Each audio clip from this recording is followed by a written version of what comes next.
Hey everybody, my name is Miss B, and today we are going to continue the work of storytelling and doing theater with each other and exploring how we can speak in different ways. So today we are going to be writing a speech together. And I would say that speeches and monologues and poems are very, very similar with each other because a speech is one person talking. So if you're giving a speech, you're giving a monologue. And if you are giving a speech, performing a monologue, and you're using all these different kinds of emotions and words or ways to describe how you're feeling or what you're seeing, that is also poetry. So combining all three of those things are super easy because they already are so overlapping in each other. So the first thing we're going to do today before we start writing our speech is we're going to read this book called My Little Brother Martin. This book is by Christine King Ferris, and it's illustrated by Chris Sontipet. All right, let's get started. So it starts off with a quote by Dr. Martin Luther King Jr. I have a dream that one day little black boys and black girls will be able to join hands with little white boys and white girls as sisters and brothers. I have a dream today. And Dr. Martin Luther King Jr. said that on August 28th of 1963. What do you already know about Dr. Martin Luther King Jr.? I'm sure you know a whole lot about him. So we're gonna read this book, and at the very end of the book, there's an extra poem that we get to read as well. Gather around and listen as I share childhood memories of my brother, the Reverend Dr. Martin Luther King Jr. I am his oldest sister, and I've known him longer than anyone else. I knew him long before the speeches he gave, and the marches he led, and the prizes that he won. I even knew him before he first dreamed the dream that would change the whole world. And here's a picture of his older sister right here. Oh, what a beautiful painting. We were born in the same room, my brother Martin and I. I was an early baby, born sooner than expected. Mother dear and daddy placed me in the chiffrobe drawer that stood in the corner of the upstairs bedroom. I got a crib a few days afterward. A year and a half later, Martin spent his first night in that hand-me-down crib in the very same room. The house where we were born belonged to Mother Dear's parents, our grandparents, the Reverend and Mrs. A.D. Williams. We lived there with them and our Aunt Ida, our grandmother's sister. What a beautiful family. And not long after my brother Martin, who we called M.I., because he and Daddy had the same name, our baby brother was born. His name was Alfred Daniel, but we called him A.D. after our grandfather. They called me Christine, and like 3 peas in one pod, we grew together. Our days and rooms were filled with adventure stories and tinker toys, with dolls and Monopoly and Chinese checkers. And although Daddy, who was an important minister, and Mother Dear, who was known far and wide as a musician, often had work that took them away from home, our grandmother was always there to take care of us.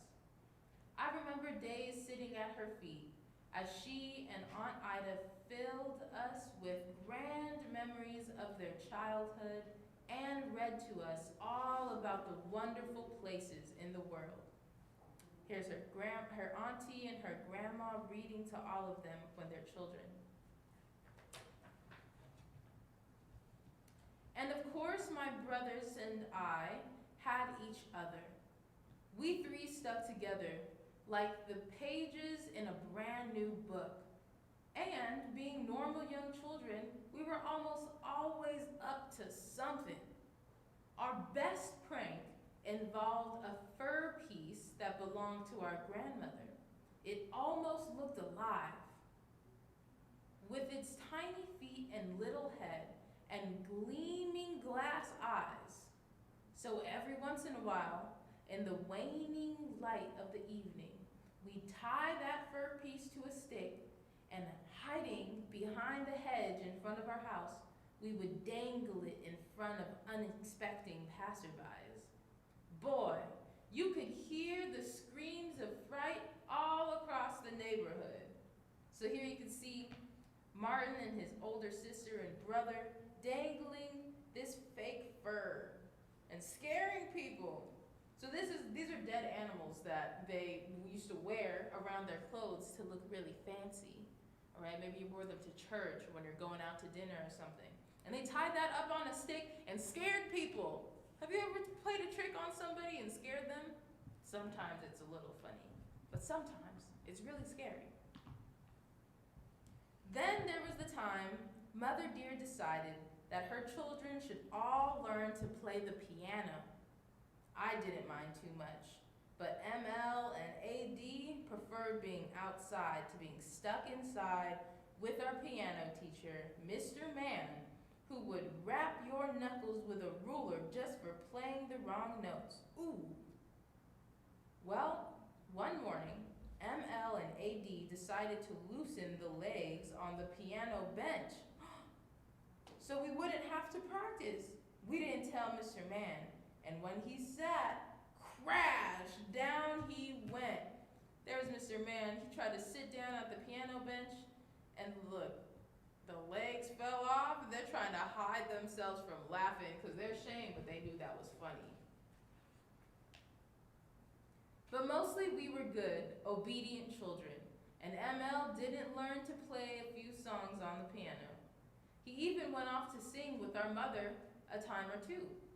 Given his love for singing and music, I'm sure he could have become as good a musician as our mother, had his life not called him down a different path. But that's just what his life did. My brothers and I grew up a long time ago, back in a time where certain places in our country had unfair laws that said it was right to keep black people separate because our skin was darker and our ancestors had been captured in far off Africa and brought to America as slaves. So they grew up in a time before the civil rights movement, before people started advocating and saying, hey, black and white people should be treated the same. They grew up in a time where black and white people had different bathrooms, different schools, different community centers, different neighborhoods. Everything was segregated and separated. Atlanta, Georgia, the city in which we were growing up, had those laws. Because of those laws, my family rarely went to the picture shows or visited Grant Park with its famous Silaroma. In fact, to this very day, I don't recall ever seeing my father on a streetcar because of those laws. Because of those laws, the indignity that went with them, Daddy preferred keeping ML, AD, and me close to home, where we'd be protected. We lived in a neighborhood in Atlanta that's now called Sweet Auburn. It was named for Auburn Avenue, the street that ran in front of our house. On our side of the street stood two-story frame houses similar to the one we lived in, and across it crouched a line of one-story road houses and a store owned by a white family. So you can see all the different houses here versus over here. When we were young, all the children along Auburn Avenue played together, even the two boys whose parents owned the store. And since our house was a favoring gathering place, those boys played with us in our backyard. So here's Martin and his older siblings and the other kids who lived on the block. They're black and white, and they were able to play together. Let's see what happens. and ran with ML and AD to the firehouse on the corner where they watched the engines and the firemen. The thought of not playing with those kids because they were different, because they were white and we were black, never entered into our minds. Well, one day, ML and AD went to get their playmates from across the street, just as they had done 100 times before. But they came home alone. The boys had told my brothers that they couldn't play together anymore because AD and ML were Negroes. And that was it. Shortly afterward, the family sold the store and moved away. We never saw or heard from them again. Looking back, I realized that it was only a matter of time before the generations of cruelty and injustice that Daddy and Mother Dear and Mama and Aunt Ida had been shielding us from finally broke through. But back then, it was a crushing blow that seemed to come out of nowhere.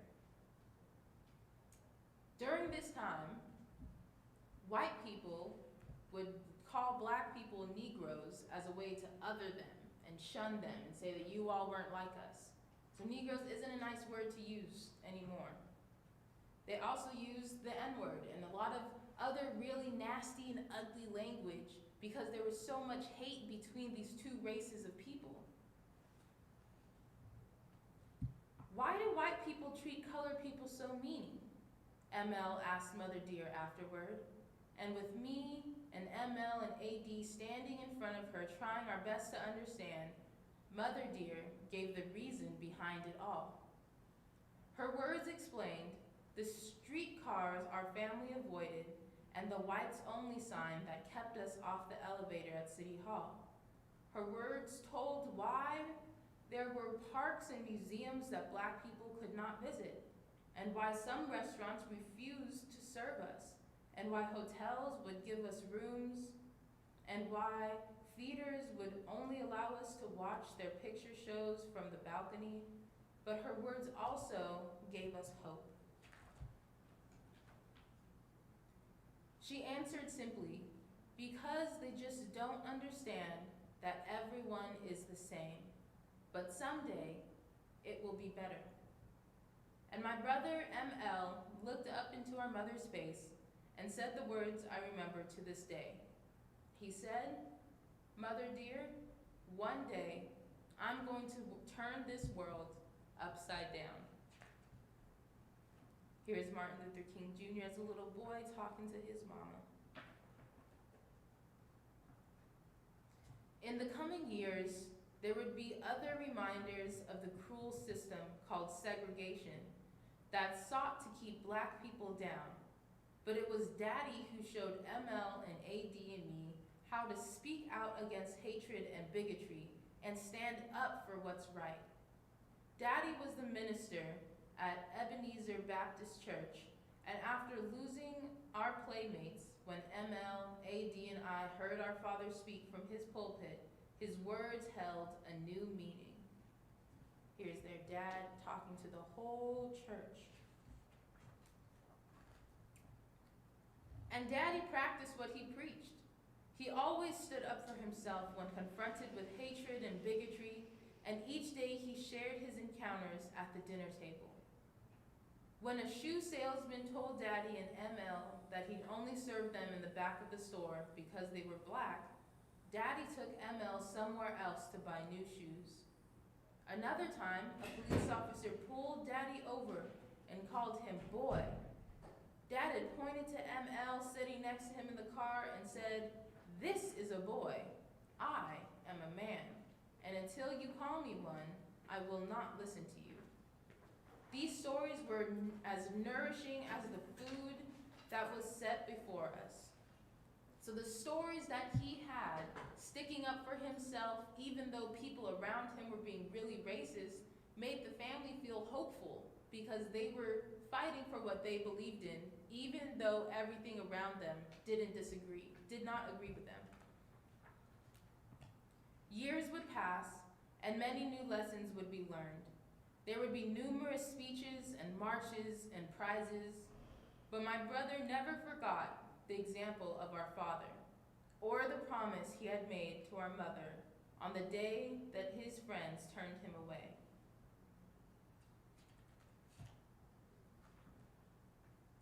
And when he was much older, my brother M.L. dreamed a dream that turned the world upside down.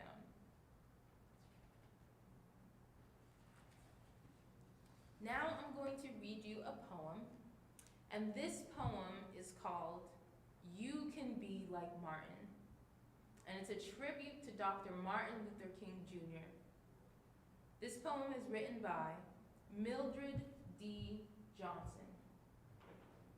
Martin was a peaceful boy, and peaceful when a man. He wanted peace for everyone all throughout our land. You can be a peaceful child, even a peaceful man. You can be like Martin. Yes, you can. Martin was an intelligent boy, intelligent when a man. He wanted good schools for everyone all throughout our land. You can be an intelligent child, even an intelligent man. You can be just like Martin. Yes, you can.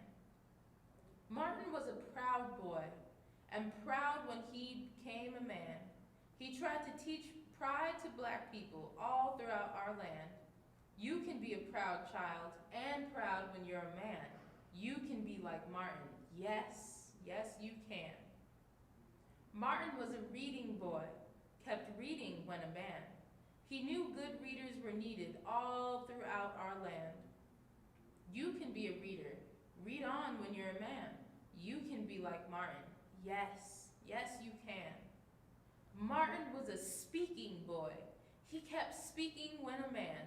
His words touched many listeners all throughout our land. You can be a speaker. Speak on when you're a man. You can be like Martin. Yes, yes you can. Martin was a praying boy. How he prayed when he was a man. He prayed that men would do right deeds all throughout our land. You can pray in your own way. Pray more when you're a man. You can be like Martin. Yes, yes you can. Martin had a dream, you know, that all people would be free, to live and work together in a country filled with peace. You can be a dreamer. Keep dreaming when a man. You can be like Martin. Yes, oh yes you can. Martin Luther King was a warrior of love, a kind and loving man. He wanted all to be loving all throughout our land. You can be kind and loving. Grow to a loving man. You can be like Martin. Yes, you absolutely can. Martin Luther King sang, "We shall overcome," saying it throughout our land. You can overcome, my children. Yes, yes you can. You can be like Martin. Yes, yes you can. The end. Thank you for listening to this story. We are now going to think about what Martin did to show his dream and try to make his dream come true. And we're going to make our own speech about what we dream about, what you dream about changing or seeing different in the world around you, just like Martin Luther King Jr. did. All right? We're going to start off by drawing in our dream clouds, okay? So these are our dream clouds. What is something that you can dream that would be different from today and would help people who need it the most? What are some things you can dream of? One thing that I'm going to write down is a house. I'm going to draw a picture of a house because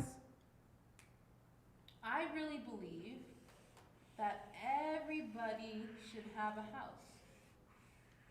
So here's my house. This is my little chimney. There's the smoke coming out of my chimney, and the door,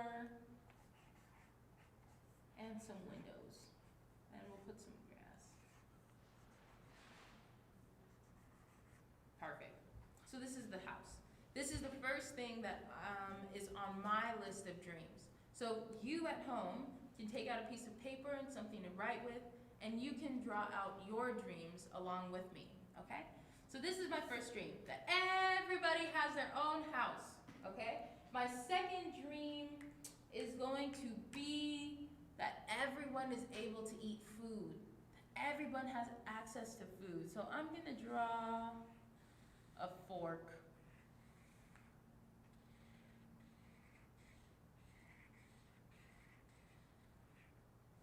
This is my fork, okay? Draw the best that you can. Any drawing is great drawing. So there's my fork, and here is my knife, all right? And this is gonna show that everyone should have access to food, should be able to eat, okay? The next thing that I dream about is for there to be no more sickness. No more sickness. So I'm gonna draw a sad face of someone who may be a little sick. So here are their eyes, and their eyelashes, and their nose. And I'll put a sad face like that. And I'm gonna add a thermometer. A thermometer is something that takes your temperature. Sometimes it has a circle at the end like that. So this is our person who is sick, and I'm gonna put a big X here to say no more sickness, okay? The last thing that I'm gonna draw into my list of dreams is police. I dream of a world where we don't have police, or the police can just be at peace. I think there's so much bad stuff connected to the police. So I'm gonna say no more police. So here is, I'm gonna draw a police badge like this, and we'll put a star inside, and I'll just put an X around it. No more, okay? So this is going to be our list of dreams. And I'm going to take this list and I'll put it behind us so you can still see what our list of dreams are, okay? So now I've created another skeleton, okay? So this is gonna help guide us as we write our speech. So for our skeleton today, we have, I have a dream that one day, blank, this is where you get to fill in your ideas, and that's the first sentence, that's period. That day, blank, you get to fill it in, and they have another period. And then it says today, and then space for you to talk, and then another period for that sentence. And the last sentence is, but one day, blank. And we're gonna do this together, so I'll give you an example. But all of this on this page, this is gonna be one stanza. And if you remember from last time, a stanza is like a chunk in a poem. So we're gonna have 4 different chunks in our poem today, or our speech, 4 different stanzas, okay? This is the first one. So let's walk through this piece by piece. I'm gonna start off with my first dream cloud here, okay? So I'm gonna say, I have a dream that one day no one will be hungry here, okay? No one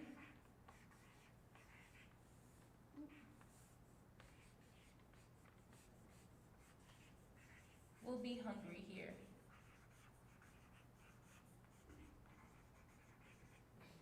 And if you want to make the last word of each of your sentences rhyme, that's great. I'm gonna make mine rhyme today because I spent some time thinking about it, and I want my speech to be very poetic. So I'm choosing to add some rhymes. If you want to add rhymes, you totally can. Something that I do when I'm looking for a rhyming word is I go on the internet and I type, sorry, I dropped my marker.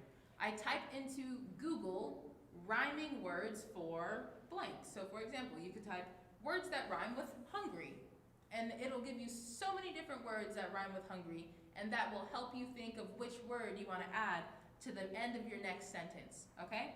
So if you want to go in and make rhymes, you totally can, but you don't have to. You can always make one draft with me now, and then after the show, you can spend some time looking up different rhyming words and choosing words that make your speech rhyme, okay? So if you want to make a rhyme, you can, but you don't have to. I have a dream that one day, no one will be hungry here. That day, too many tummies sit empty like a that day, each hollow drum will be filled with yum. Okay, that's what I'm going to put. That day, oh, I see what I did. I messed up a little bit. So I'm going to switch these for the sake of this poem. So I'm going to go to today. Today, too many tummies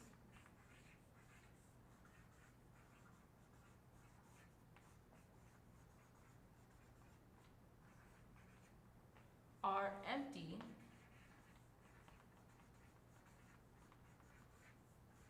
like a hollow drum.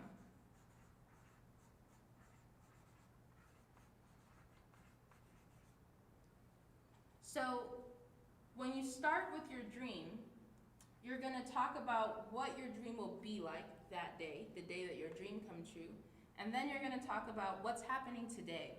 So I said that my dream is that no one will be hungry, but today, so many people are hungry. So I wrote too many tummies are empty like a hollow drum. But the day that this dream comes true, every one of these empty drums will be filled with something yummy, okay? That day,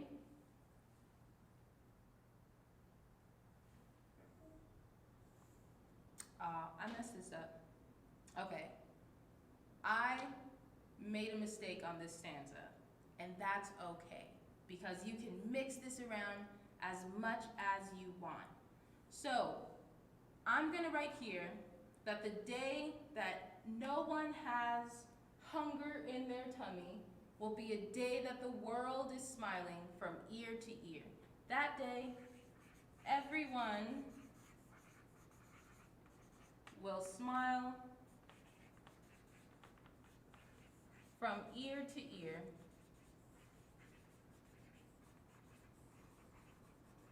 Today, too many tummies are empty like a hollow drum. But one day, each hollow drum will be filled with yum. And yum is like something that you say when food is really, really good. So this is our first stanza. I have a dream that one day no one will be hungry here. That day, everyone will smile from ear to ear. Today, too many tummies are empty like a hollow drum, but one day, each hollow drum will be filled with yum. So this is the very first stanza. So let's go on to the next stanza. For this next one, I'm going to talk about having a home. So the other dream that I wrote in my dream cloud is that everyone should have a home. So I'm gonna write, I have a dream that one day everyone will have a home.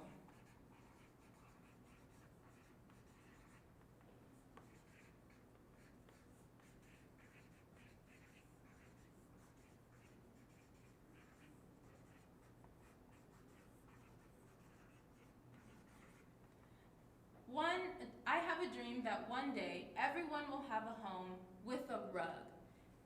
Why did Miss B write with a rug? That's so random that she said have a home with a rug. But I added that detail because it's gonna help me rhyme with my next sentence. So if you want to add rhymes, you can always add extra details like with a rug to help you rhyme with the next sentence. So the next sentence is, that day, every child will be warm and snug. Every child will be warm and snug. Snug means like you're all cuddled up and wrapped up tight, okay? Let's go on to the next sentence. The next sentence starts with today. So what is it like today? Why doesn't everyone have a home today? So I'm gonna write today, streets are home to mothers, sons, fathers, and daughters. So today, streets are a home to mothers, sons, fathers,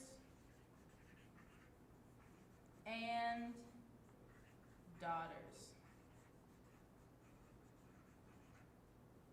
Okay? Because so many people suffer from being homeless, and it could happen to anybody.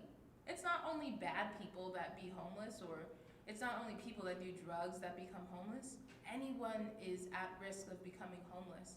So we really want to, acknowledge and think about that and try to create new ways for everyone to have a house. The next sentence is, but one day, blank. So now we're talking back to the day where the dream comes true. But one day, family trees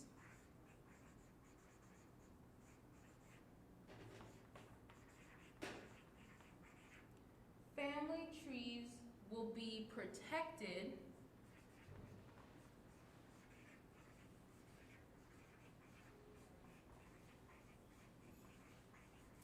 instead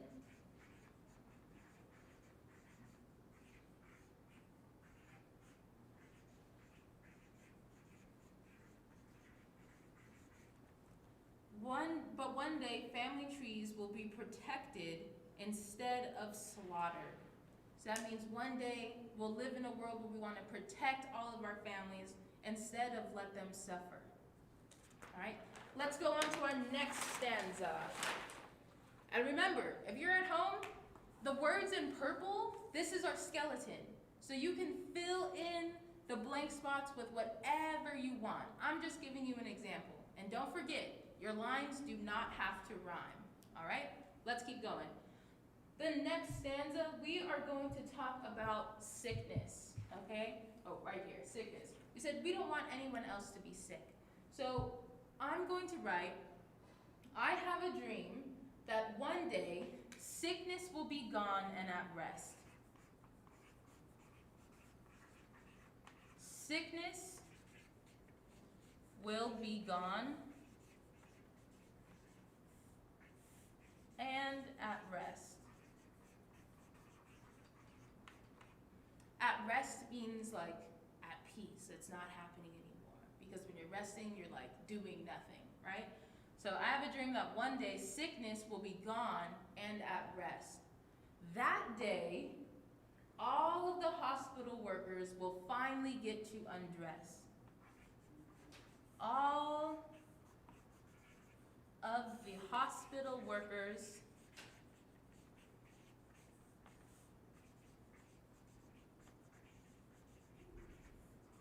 will finally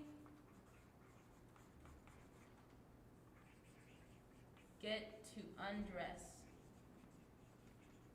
And that means undress like out of their work clothes. Doctors and nurses wear scrubs and gloves and masks and protective gear so they can protect themselves and protect us as they help us get better from being sick.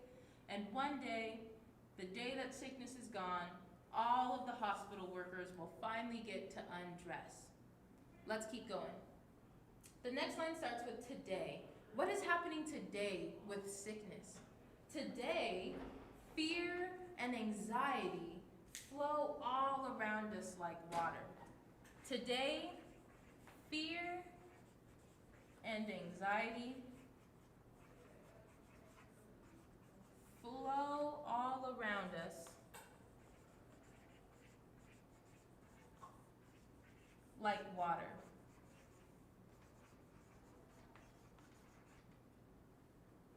But one day, sickness will evaporate like steaming water. Sickness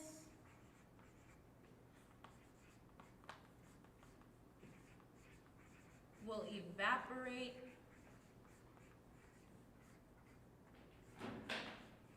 like steaming water.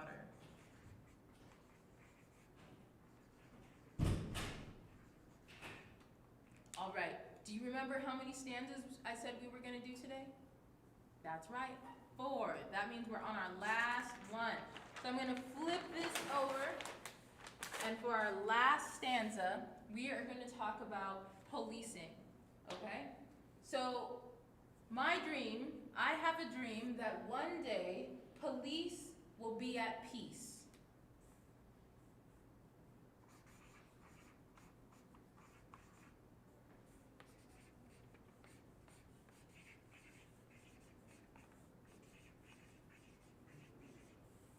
For more than a year.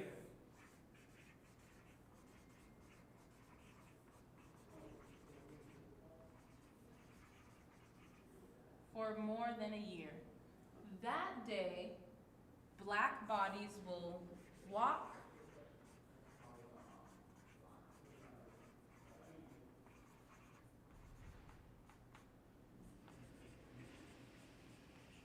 without fear. I have a dream that one day police will be at peace for more than a year. That day, black bodies will walk without fear.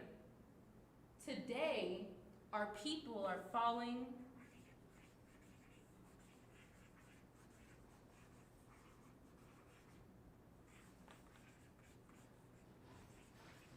like flies. But one day, our hopes and dreams will finally fly.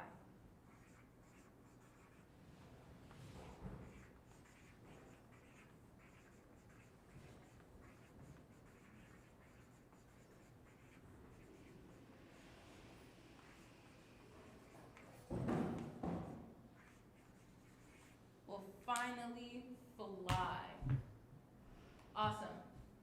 All right, so now we have our 4 stanzas completed, okay? We have all 4 stanzas completed. But now we're gonna go through and we're going to write some different beats into this so that when we are speaking our speech, we are using different emotions and changing our emotions at a time that makes sense with the words that we've written down, okay? So if you're still writing, that's okay. Remember, the purple words are the skeleton, and the green words are where you get to fill in the blank with your own ideas and thoughts, okay? So if you're still working on it, that's okay. But as long as you have the purple words written down, you can totally work on this when the video is over. But now I want you to focus on how we can read our words using different emotions, okay? So I'm going to read to you only this first stanza, but I'm going to read it in different emotions. So you can get a sense of what reading something in a different emotion could feel like and how that may impact the way or change the way that people are hearing what you're saying. So first I'm going to read this with a very sad and hopeless voice, okay? I have a dream that one day no one will be hungry here. And that day everyone will smile from ear to ear. Today, too many tummies are empty like a hollow drum. But one day, each hollow drum will be filled with young. So that was like sad tones. I was speaking very slow. My energy was down, right? Now I'm going to read this same stanza in a tone that is angry, okay? I have a dream that one day no one will be hungry here. That day everyone will smile from ear to ear. Today, too many tummies are empty like a hollow drum. But one day, each hollow drum will be filled with yum. So that gave it a whole different feeling, right? To read that whole thing angry versus reading it sad. Now, I'm going to go through and read this in a very excited voice, okay? In a very excited voice. And then after I show you that, we'll go through our whole speech and choose what kinds of emotions we want to speak where, okay?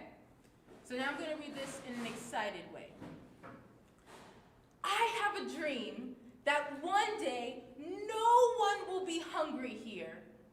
And that day everyone will smile from ear to ear. But today, too many tummies are empty like hollow drums. But one day, each hollow drum will be filled with yum. So that was a really excited tone, okay? So instead of just picking an emotion to read our entire stanza with, we are going to go sentence by sentence to decide what kind of emotion we want to add to that. We're also going to be marking with two lines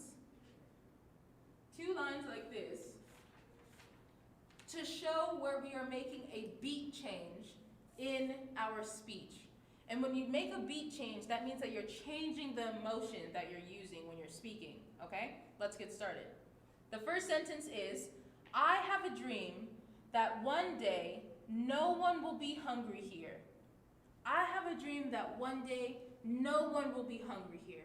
What kind of an emotion do you think we should use when we are speaking this sentence? Should it be an angry one? Should it be a really excited one? What do you think?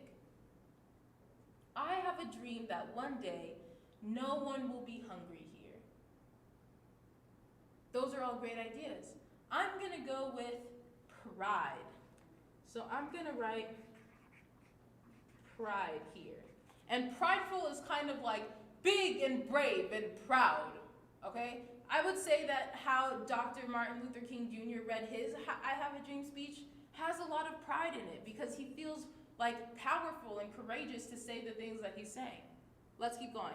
The next sentence is, that day, everyone will smile from ear to ear.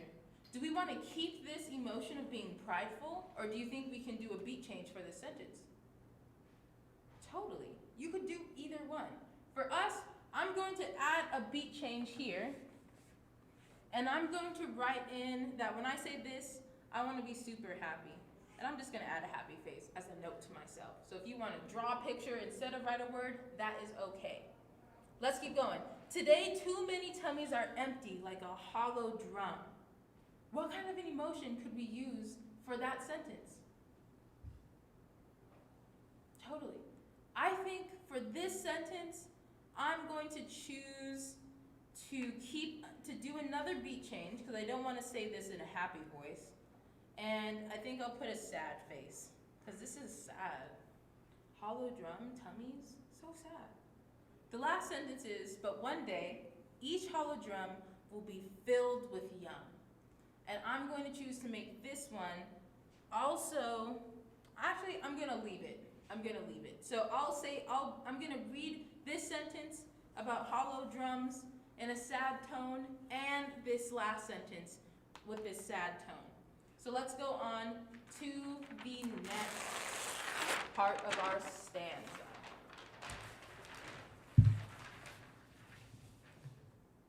I have a dream that one day everyone will have a home with a rug. What kind of emotion could we put there? I'm going to put a beat change because I don't think we should say this with the same sad voice that we ended that stanza with. I have a dream that one day everyone will have a home with a rug. Let's say like really excited. We'll be excited for this first one. Excited. Awesome. And then the next sentence. That day, every child will be warm and snug. See how my voice kind of just went down? We're going to say that that's like a calm and comforting tone. So I'm going to write calm and add my 2 lines so I know that I'm making a beat change here. Next, today, streets are home to mothers, sons, fathers, and daughters. Do you think we should keep this calm tone, or do you think we should add a beat change with their 2 lines? Yeah, I think we could totally keep a calm tone with this sentence. So we're going to keep calm for this too. The last sentence in this stanza is, but one day, family trees will be protected instead of slaughtered. So this sentence is really cool because I feel like in the beginning, but one day family trees will be protected, it feels very like courageous and strong. And then when we say instead of slaughtered, we can keep that courageous and strong, or we can add a beat change in the middle of a sentence. Whoa, okay, so let's do that. So we're gonna add our 2 lines here to show that we're doing a beat change from our previous sentence. I'm gonna say this with courage. And when I get to instead of slaughtered, I'm adding another beat change in the middle of the sentence because I want to read that one with a very serious tone. So I'm just going to make a note to myself, serious. Okay? So we're ending on a serious tone. Let's see if that'll work for the beginning of our next stanza.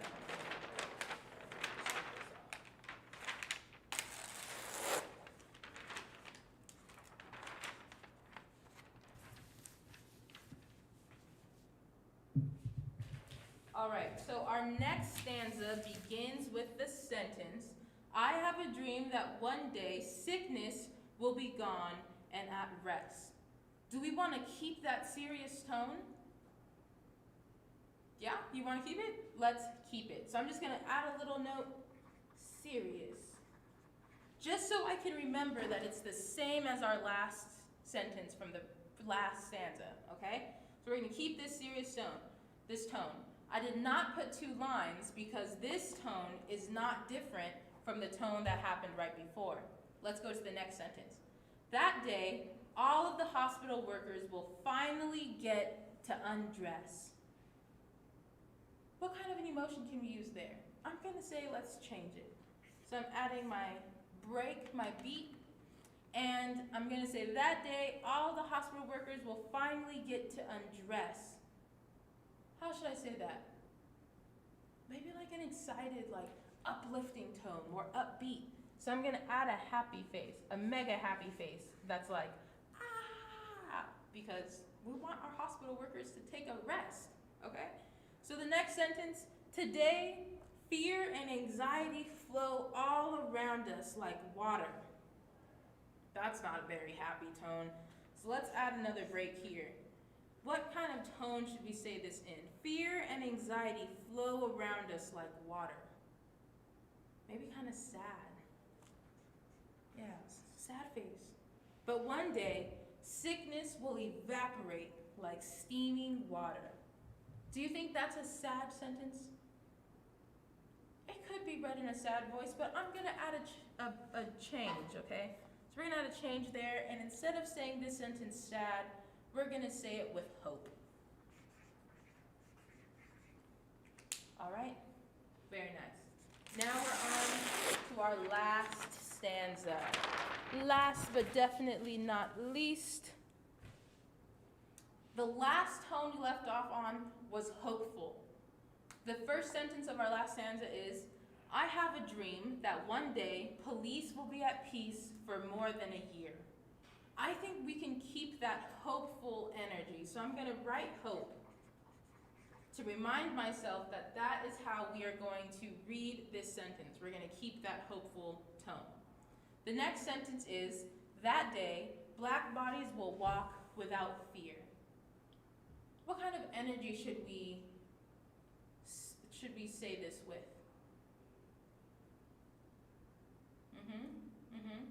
Awesome.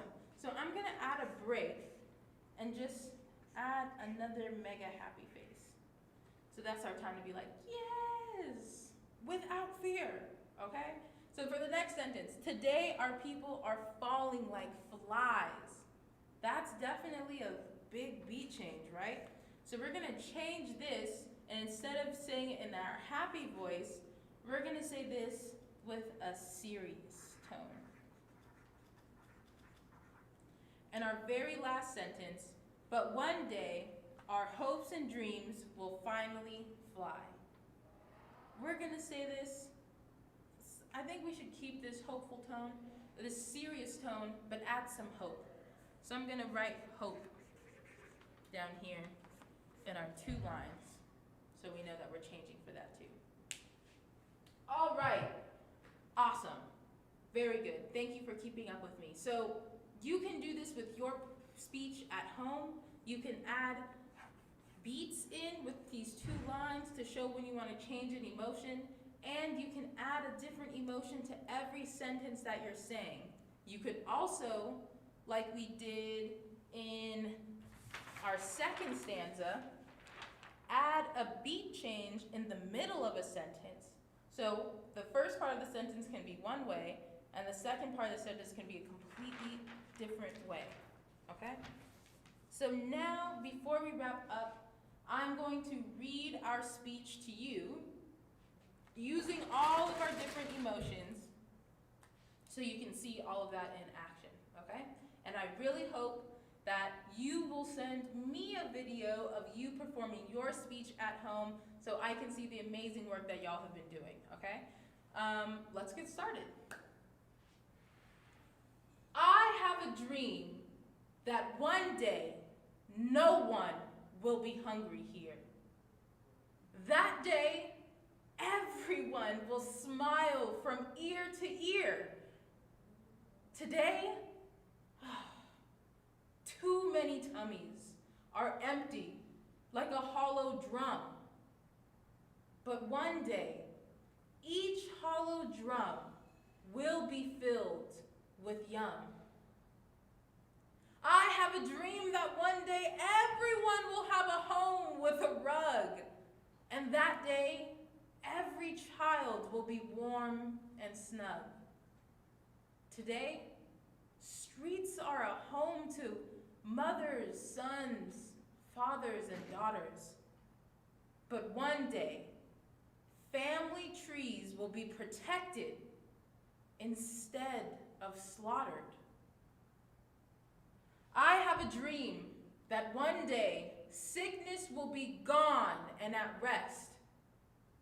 And that day, all of the hospital workers will finally get to undress. Today, fear and anxiety flow all around us like water. But one day, sickness will evaporate like steaming water. I have a dream that one day police will be at peace for more than a year. And that day, Black bodies will walk without fear.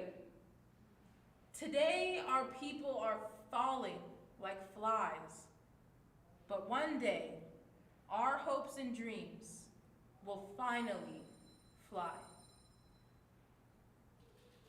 Ta-da, all right? So you can add all types of emotions to your speech at home. I hope that you do. If you want to record anything that you make and send it over to us, I would love, love, love to see it. So please send all of your video content to stories@handfulplayers.org. That's STORIES @handfulplayers, hence my shirt, .org. And I'll see y'all next time.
Hey y'all, it's Coach Sergio from Street Soccer.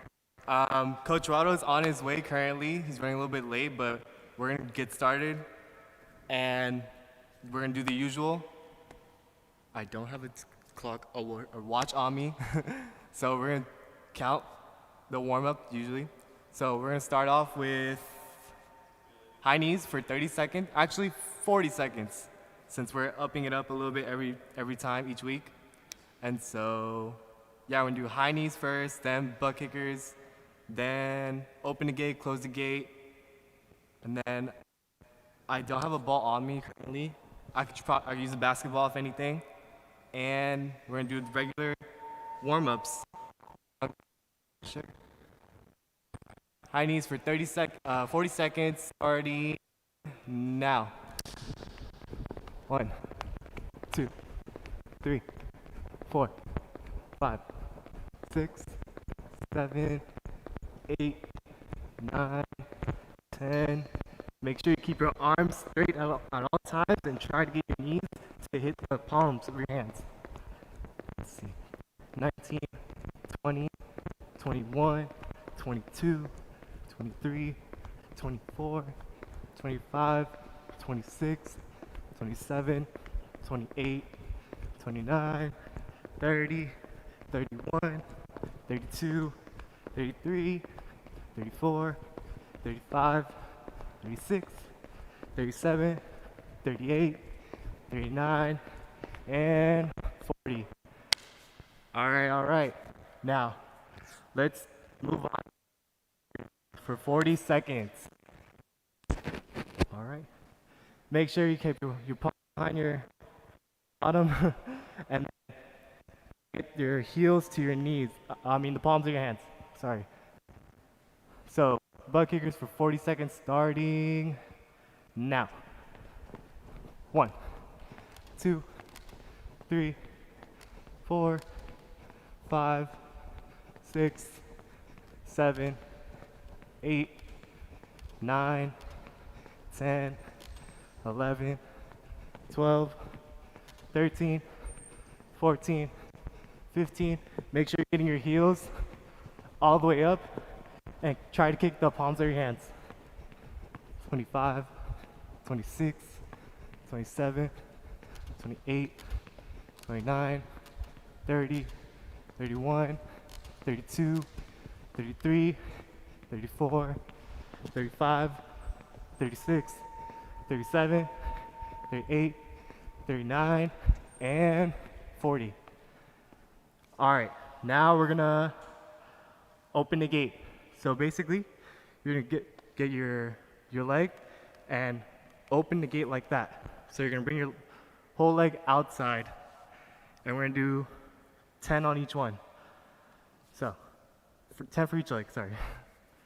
So starting in 5, 4, 3, 2, and 1. 1, 2, 3, 4, 5, 6, 7, 8, 9, 10. Let's do 5 more. 1, 2, 3, 4, and 5. Now we're gonna close the gate. So right now we just open the gate like that. Now we're gonna close it like that. All right. Make sure you take little steps in between to help you keep your energy up. All right. So closing the gate starting in 5, 4, 3, 2, and 1. 1, 2, 3, 4, 5, 6, 7, 8, 9, 10. Let's do 5 more. 1, 2, 3, 4, 5. Ooh, sorry. I almost did an extra one. All right, so now we're gonna do a little bit of flexibility stretches. So we're gonna try and touch our toes for a good 10 seconds. Let's try to aim for 15 if you can. I'm going for 15, but it's okay if you do 10. So you're gonna just try, keep your legs straight like that, and just reach down as far as you can, just like that. So we're gonna start in 5, 4, 3, 2, and 1. 1, 2, 3, 4, 5, 6, 7, 8, 10. Let's try to go 5 more seconds. 3, 2, and 1. So in that stretch, you're gonna feel tense up right here around your calves and your hamstring. That's just aiming for. So now we're gonna try to do high kicks. So high kicks is when you're gonna use your left arm and try to kick your right leg up as high as you can, but try not to go really high because you could end up slipping. I've seen some people do that before, where they kick way too high up and the force of that kick just swings their other leg with them and they fall. I'm not gonna lie, it happened to me a couple times, but you live and learn. So we're gonna start high kicks. Let's do 15 of them. So let's try to go 5, 4, 3, and 1. Your left hand up, right foot up, and then right hand up, left foot up, just like that. That's 2, 3, 4, 5, 6. Make sure you're taking little steps in between. Keep that energy up. 8, 9, 10, 11, 12, 13, 14, and 15. All right. Now this stretch is going to be a little more difficult. So I like to call this the Superman, but some people call it the reverse high kicks technically. So basically what you're going to try to do is try to touch your toes while bringing up your other foot and try to keep it flat. So basically, that's how I call it the Superman, because you're kind of going like that. And then some people, to keep balance, they pull their other hand forward like that. I do that to keep my balance straight. And so yeah, let's try to go for 5 of those on each leg. So 10 in total. All right, ready? 3, 2, and 1. So your right foot is up, and then you're trying to touch your other toe with your other hand. That's 1, 2, 3, 4, 5. Make sure you're trying to keep a steady hold like that. Hold it there for like a half a second. 6, 7, 8, 9, and 10. All right. If I can call Coach Rado. Thank you. Coach Rado just arrived. Not by myself anymore. So now we're gonna do a back foot to grab a ball. Now we're gonna do our toe touches for 40 seconds. I don't know if y'all saw Coach Rado under the camera. So toe touches for 40 seconds, starting now. 1, 2, 3, 4, 5, 6, 7, 8, 9, 10. Try to keep the ball in place or move it if you're trying to challenge yourself, like around, like how I'm doing right now. Try to go in a square, a circle with it, whatever you feel comfortable with. Or you can just stay in place. 25, 26, 27, 28, 29, 30. It's okay if you lose the control of it a couple times. Just try to bring it back and go with it. 5, 4, 3, 2, and 1. Now, we're gonna do toe boxing. So toe boxing, like we did in past practice, are like that. Just tap the ball toe to toe. like they're boxing each other. All right? It's okay if you lose the control of it sometimes. I know I lose the control a couple times, but just make it right back into it and keep it going. All right, so toe boxing starting in 5, 4, 3, 2, and 1. Let's go. 1, 2, 3, 4, 5, 6, 7, 8, 9, and 10. You can do the same thing as you did with the toe touches. If you want to challenge yourself, just move the ball around with you in a square, in a circle, whatever you feel comfortable with. Or you can try, if you want, if you're not ready for that challenge, just stay in place. That's perfectly fine.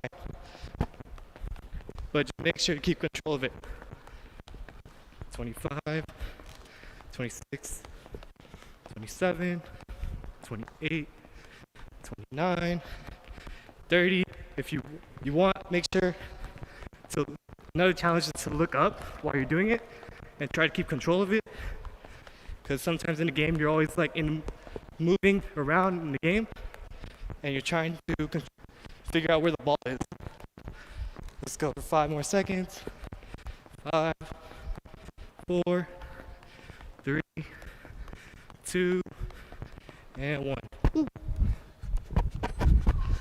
So that, it's okay if you lose control of it, just make sure you bring it right back in. Now we're gonna do a hybrid of both. So you're gonna do toe touches and then moving into shadow boxing, then back to toe touches like that. All right, let's try to go for 30 seconds. 5, 4, 3, 2, and 1. So touch, touch, touch, touch.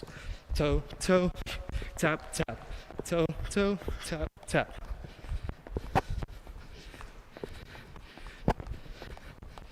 So we're gonna stick with that same challenge if you want.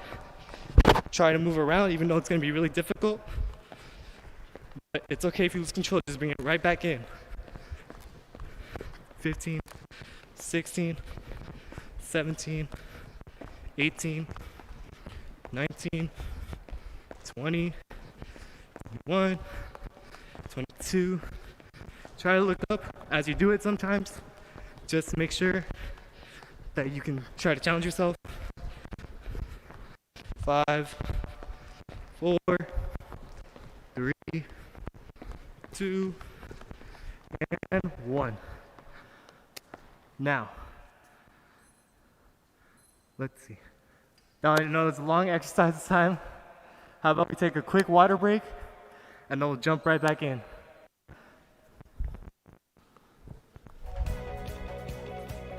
Whew.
Hello there from me, Coach Rado, and Coach Sergio. is back now, and we're going to continue with a little bit more info, as we promised last time, about the World Cup. Okay, so World Cup history, we'll be trying to guess the champions of the World Cup this time.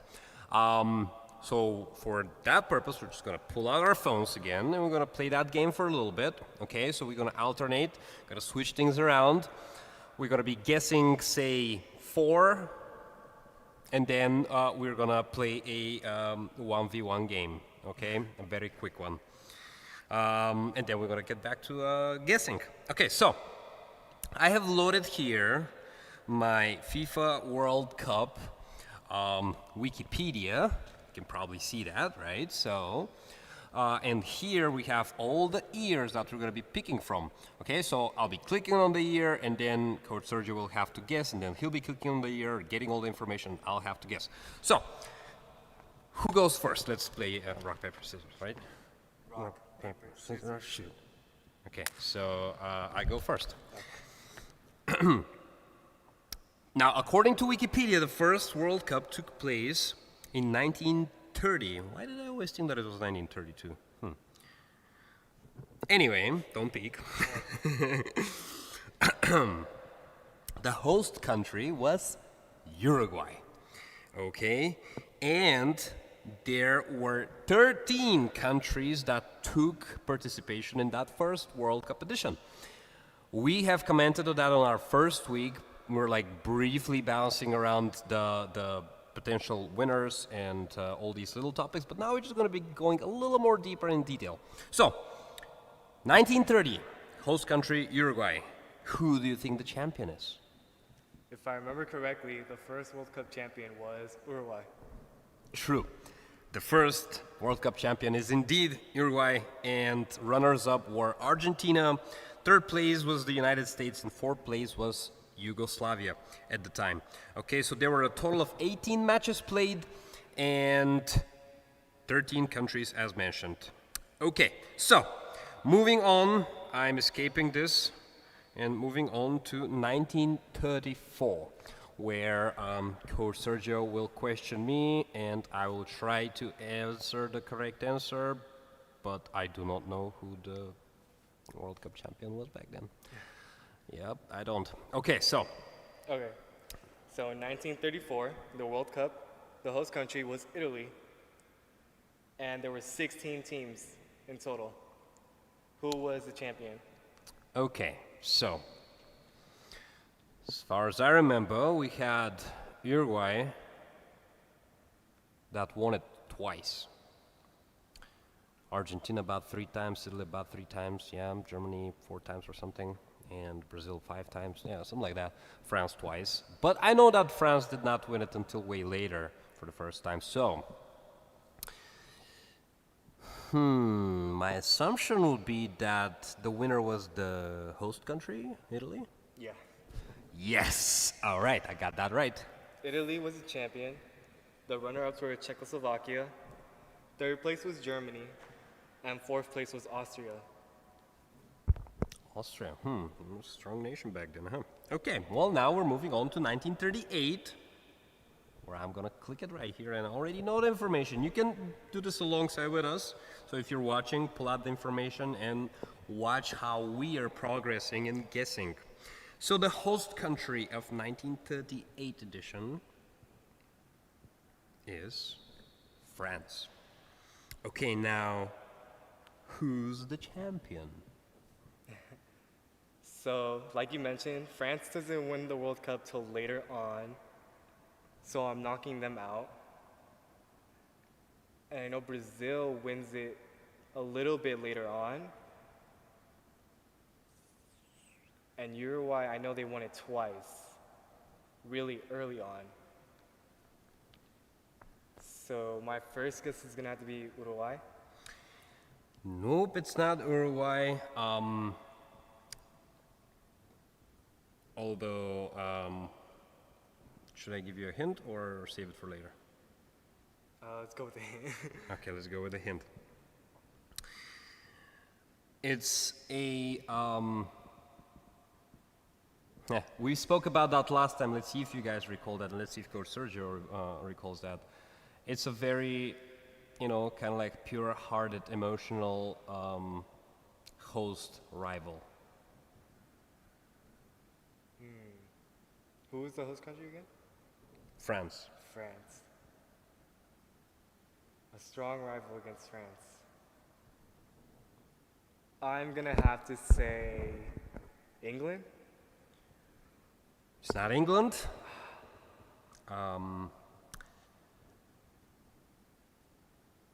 But I'll give you another hint. We have commented about the revenge over about almost 2 decades ago now. Well, yeah, just about 2 decades ago. Revenge. When the first game occurred, and several years later, the revenge came sweet. Ooh,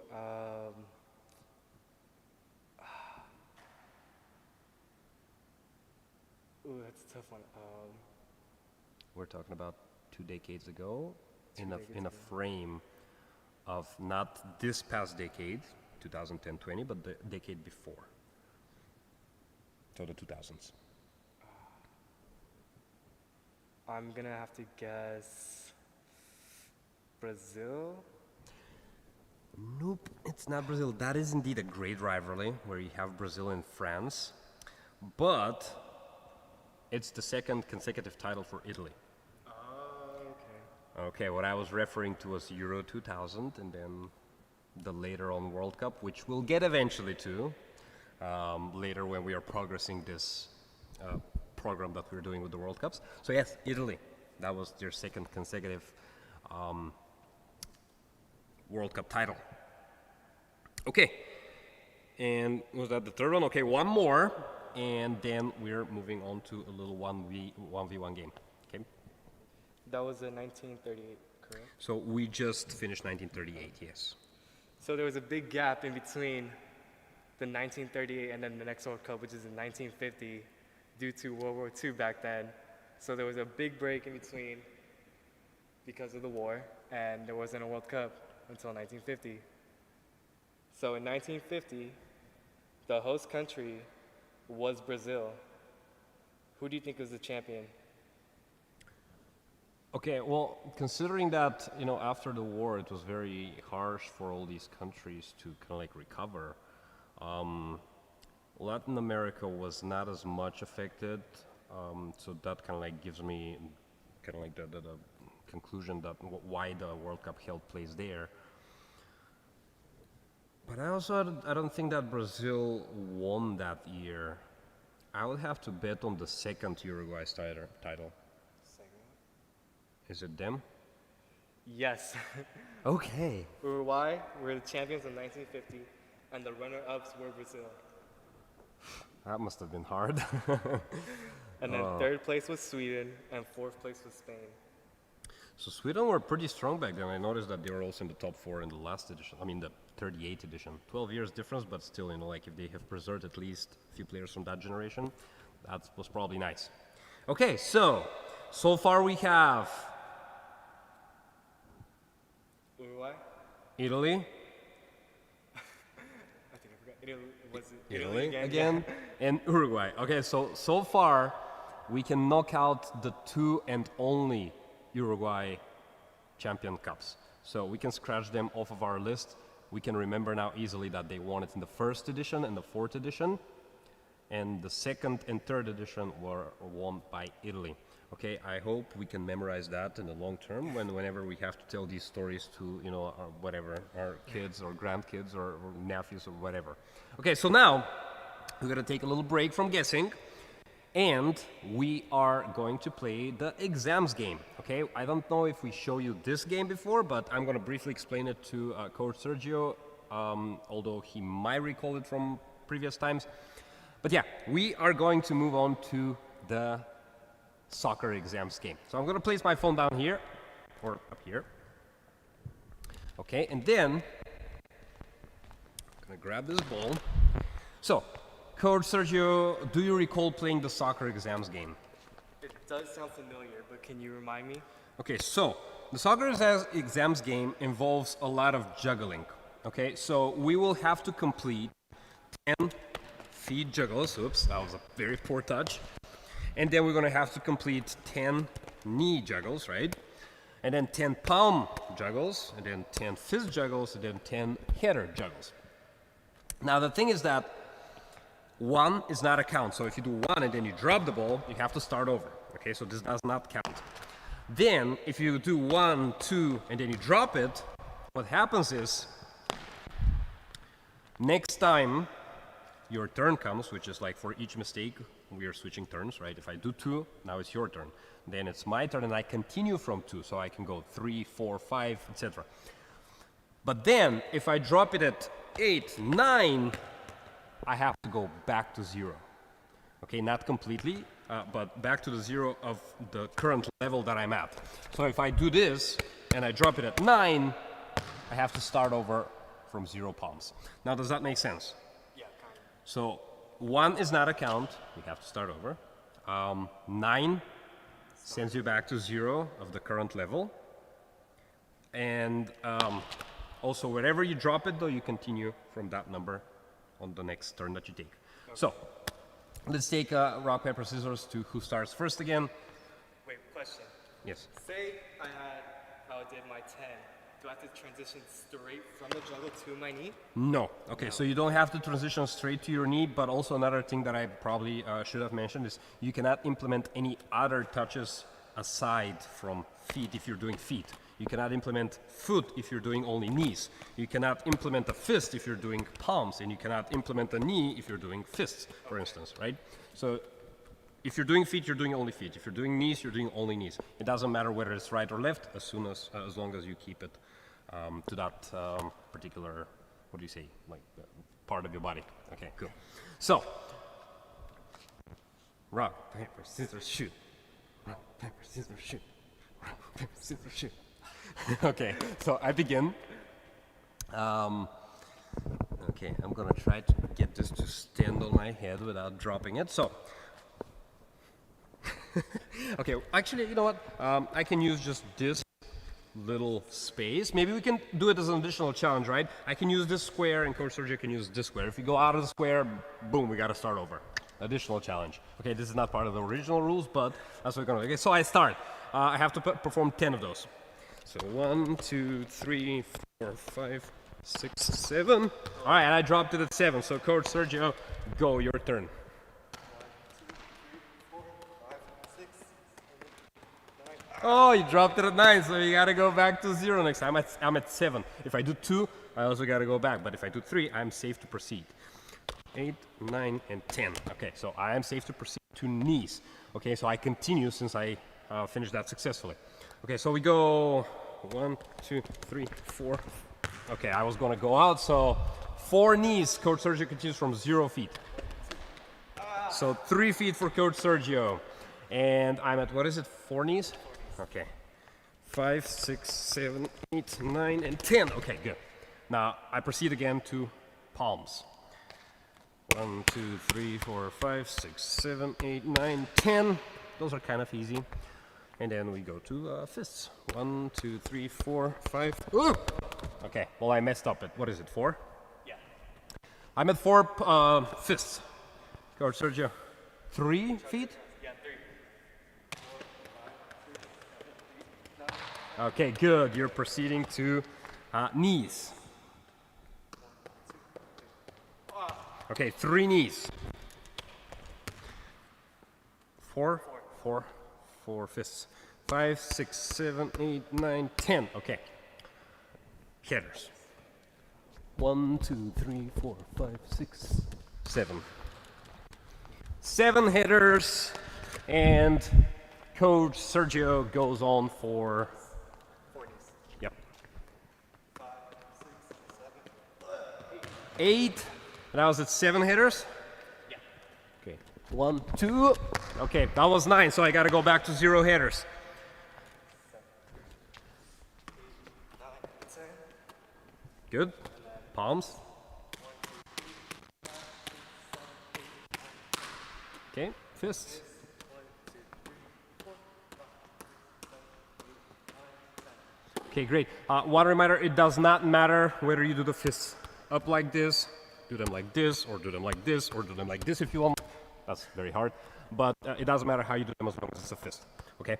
Headers.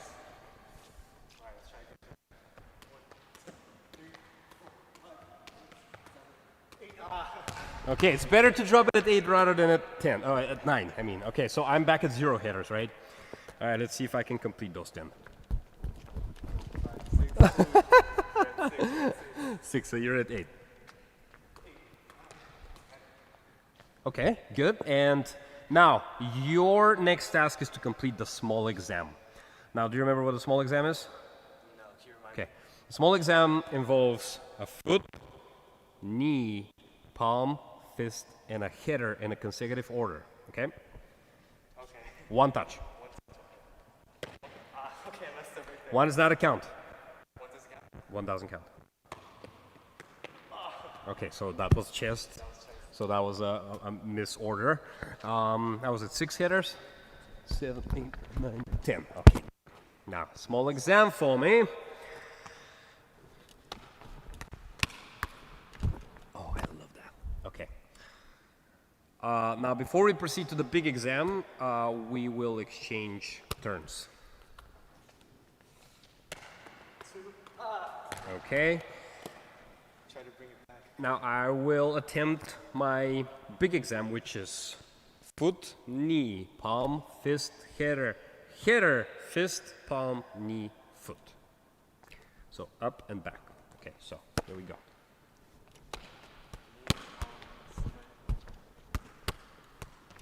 All right. Think I'm done with this. So, Coach Sergio proceeds and takes a turn on the small exam. If he completes that, goes to big exam. Oh, he just missed the header. Okay, one more time. One's not a count. That was a mistake. So that's 2, right? All right, one more time. There you go. Okay, small exam completed. Big exam.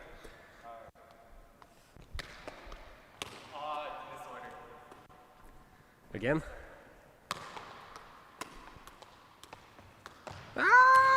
I know the challenge with the space limit is kind of a trigger. Okay, I'm going to proceed with the next thing, which is considered to be the signature. Okay, that's very simple. It involves as many touches as you want, as long as it's not just one touch, actually. So anything more than one touch. And it's required to be sort of fancy. So it could be something like you do the rainbow and then bam. Okay, so you can do something like that. That's my signature before my national exam, which is a little bit of an extended one. We'll see if we'll have time for that. Maybe we're gonna raise that after the next session of World Cup champion guessing. Okay, Coach Sergio, on your. You're on the map, the bigger exam, right? After that, I finished my big exam. You're on the big exam. There we go. There we go. Okay, that was close. Again, more tries. So this one and one more try, and then we move on to World Cup guessing. Play, play, play.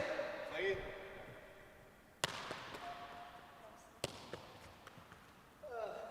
Go. Last attempt.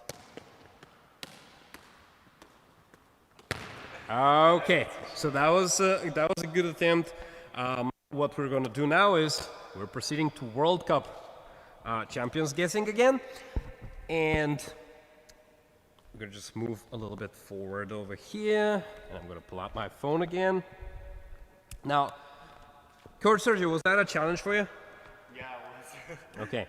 Now, you see, I have done this, I have played this game quite a few times. This was a regular game that we used to play in my youth with my friends. And I have a pretty good hold of it. And that's why later I'll introduce you the extended, basically the national exam as we call it. I'll tell you what that is once we get back to that topic. Now, Coach Sergio, you're saying that this was challenging for you. What was the most challenging part in particular, whether that's a move or a hit? I feel like it's always going to be the first touch. If the first touch is kind of wonky, then it's going to transition back into your next touch. Okay, good. So what point does that lead us to? For instance, how can you relate that to, say, play the plan and adjust your play? Does this relate in any way? Yeah, with adjusting your play, I had to adjust myself into the square that we were in, and I had to adjust to the touch that I did. So say I touched it bad on my first one, I have to go try to touch it again and transition to the next part of the exam, which was from your foot to your knee. Okay. And my bad touch at first did not get high enough to get to my knee. Now, as Coach Sergio just mentioned that, you can think of it this way. You challenge yourself, and then with more repetition, it gets easier and easier to get a little farther, right? So was it harder for you in the beginning when you first tried it, or after 3-4 attempts? When was harder for you? I feel like it was harder in the beginning because, you gotta get the muscle memory of it. And once you get it down a couple times, then it's gonna be easier once you get to the next part of the exam. Good. So yeah, I think that makes sense too. And another thing now is that as much as you practice, it's very important to stay very focused and work hard on it, and to keep the repetition and the practice going, repetition, repetition, repetition, until you start improving. But then there comes a breaking point where you definitely need to take a break, right? When you sense the breaking point approaching, that's the burnout. Okay, you don't want to get burned out, so take a brief break, the one break that we're taking right now. And after this break, I can guarantee you that Coach Sergio will perform this, and he will probably execute it within the first 3 attempts. Okay, because now he already knows how it goes. He has time to think it through, and I'm sure he's gonna do the big exam, including foot, knee, palm, fist, header, header, fist, palm, knee, and a foot. But before that, we are going to continue from World Cup 1954, which you're supposed to guess? Okay. 1954, the World Cup 1954 took place in Switzerland. Switzerland, a country in Central Europe. It was held in 6 cities, and the champion is 1954, with Switzerland being the host. Who is the champion? Okay. So, I know Brazil won it a bunch of times during that big chunk from 1950 to 2000, and they haven't won it from 2002. That was their last one that they won up until now. So my first guess would have to be Brazil. Brazil is not the right answer. Brazil was not in the top 4 that edition of the tournament. But then I'll give you a hint, is that this is not the current name of the country. That's as far as I go for the first hint. Second guess? So I know that there was some country that had a slight name change. And I know that Germany used to be called West Germany. So my guess would have to be West Germany. West Germany is the correct answer indeed. West Germany wins its first title. They win their first title in 1954's edition against Hungary on the final. And actually Hungary's Sandor Koscic, I'm not quite sure how to pronounce that, so please forgive me, our fellow Hungarian friends. He scores 11 goals in that edition, and he is the top scorer of the 1954 World Cup edition. Okay, that's a great guess. Excellent work. Okay, now we're moving on to 58. 58. Okay. So in 1958, the host country was Sweden. There were 16 teams that played in it. Who do you think is the champion? Uruguay, Italy, Uruguay, West Germany.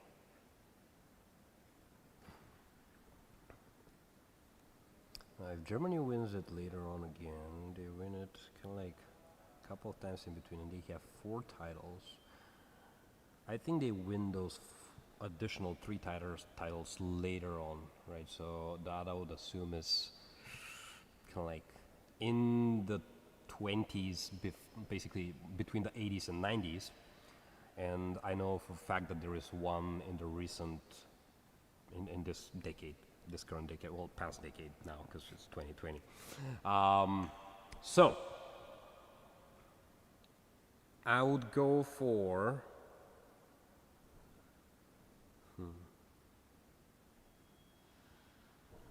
oh, this is hard, but I guess I'm just gonna have to. I guess I'm just gonna have to shoot, and that would be Brazil. Yeah. Okay. Oh my God. Okay, I got this. I would not expect to guess it right. I guess I didn't believe in it myself, but look at this. Okay, Brazil wins their first title in 1958. Correct? Yep. Sweet. Who's the runners-up? The runner-ups were Sweden. Third place was France, and fourth place was West Germany. Okay, France were close again, but oh man, okay, so that was 58. Now there comes 62. We're gonna guess 66, and after that we're gonna dive into completing our soccer exams. So let's recap again. We have Uruguay, Italy, then Italy again. Uruguay, Then it was Germany. Germany, West Germany, right? Okay, and then Brazil. Okay, moving on. This is so easy to learn now. I mean, we're still kind of like getting lost a little bit to forget, but I think it's easier to remember. Okay, now, next host country, 1962 FIFA World Cup, Campeonato de Fútbol Copa Rime Chile, 1962. I don't know how to say 1962 in Spanish. Host country, Chile. Champions,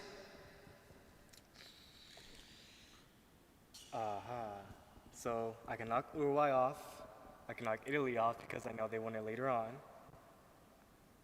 And then Brazil, they still have championships left. Germany still has a couple, but I don't think they won it that year. So I'm leaning towards a South American country.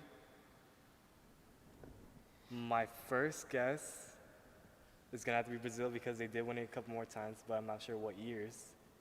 this is a correct answer. Brazil indeed wins their second consecutive title, similar to Italy quite a few years ago, prior to that. So yes, Brazil plays Czechoslovakia in the final of the 1962 edition. Then we have third place for the host country Chile, and fourth place is for Yugoslavia. Okay, now we are gonna guess one more, and after that we are going back to our soccer exams.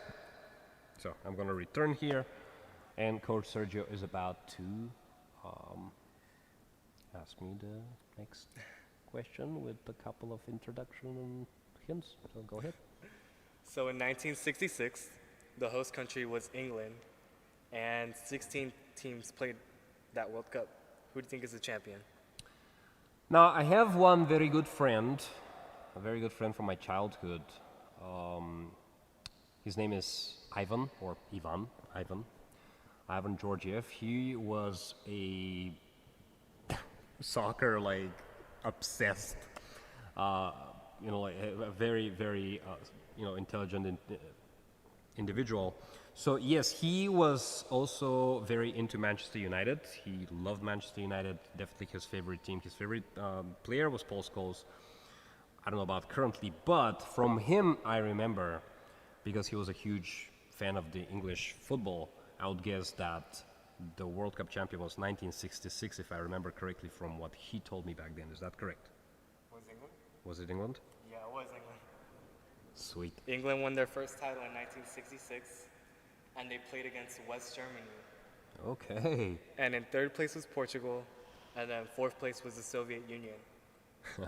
Good. So, Ivan, thank you very much, man. I learned that from you nearly 20 years ago, and I still remember it till today. So that's a shout out for you right there, and for my correct guess on this 1966 England World Cup champion edition. Okay, so now back at soccer exams. Coach Sergio will take on his next attempt to complete the big exam.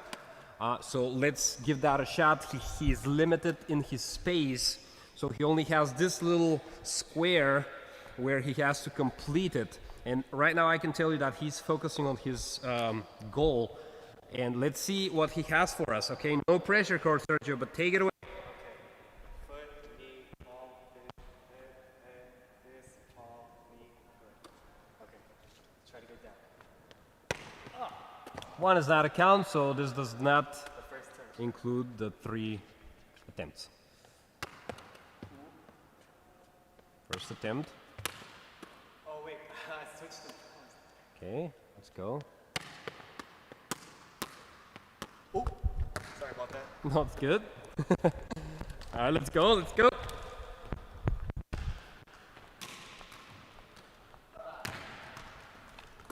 Let's do one more.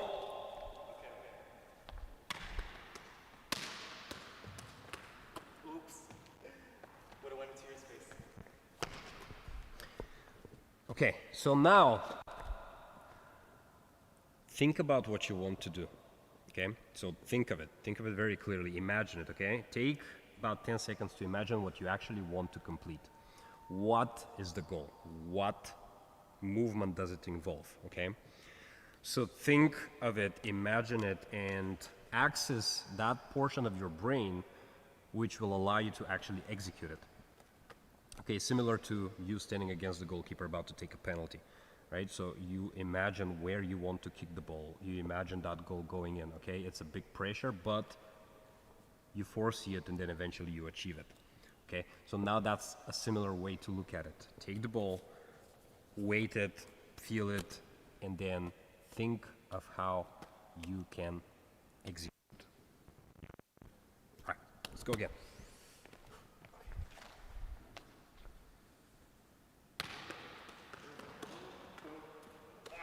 Close. Okay, so we completed the first part of it. Okay, all we have to do is now to go back. And from what I remember from a very good TV series in the past, Kung Fu, the legend, David Carradine, he always said, always look back to see where you came from so you'll remember your way back if you get lost. So, if this can relate, go for it.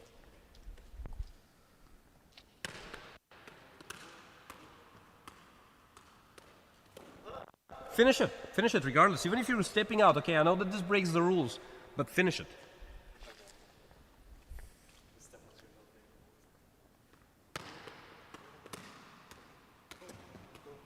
It's okay, take this one.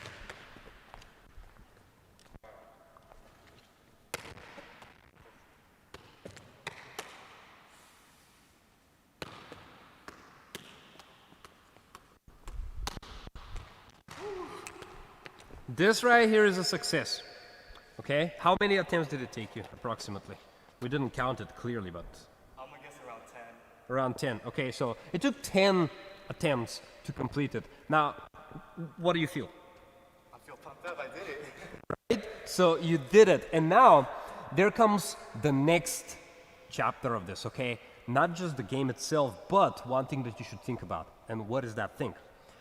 Today, I was scrolling through my social media at one point, and then I saw this. She's a Bulgarian soccer player who lives in Florida currently. Her name is Evi Popadinova, right? So she stated the following thing. Well, I'm just gonna paraphrase it, but something like, "Don't try until you get it right. Try So you never get it wrong. till you never get it wrong." Correct. So it takes hard work, indeed, right?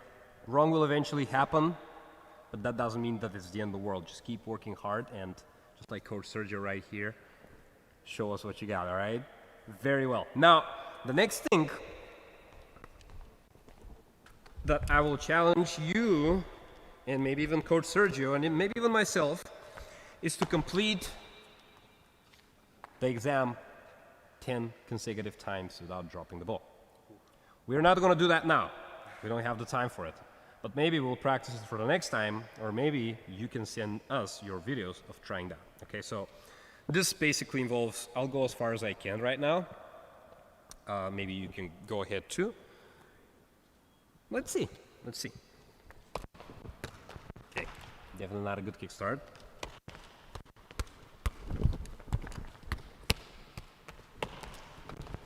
Okay, that was only twice. Actually, 1.5 times. Okay, me too. Let's beat 3 times at least, okay? So 1, that's 1 time, Oh, it's 1. twice, and then 3 times. Okay, so I did it basically once. And a touch.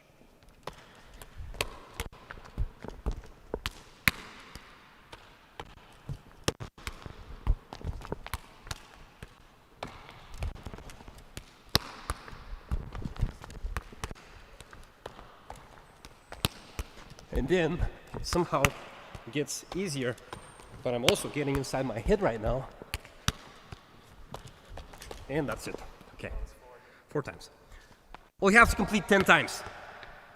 I feel like if I would attempt that a few more times, I'll probably achieve it.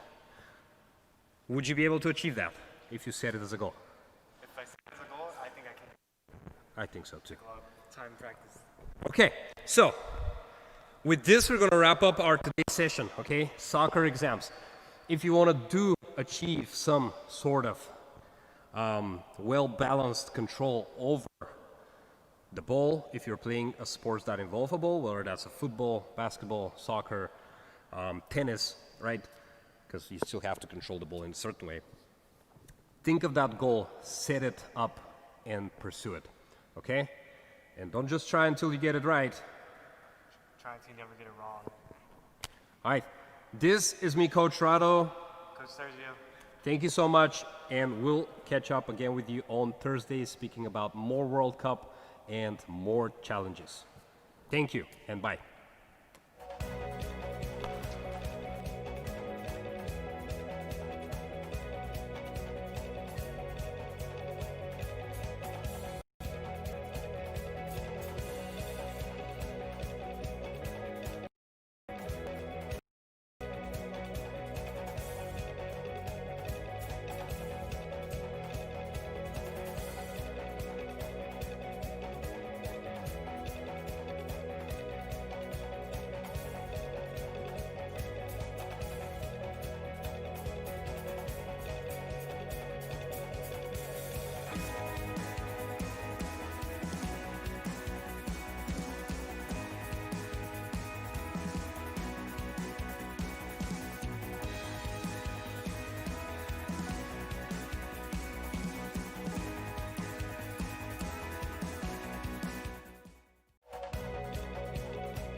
guys.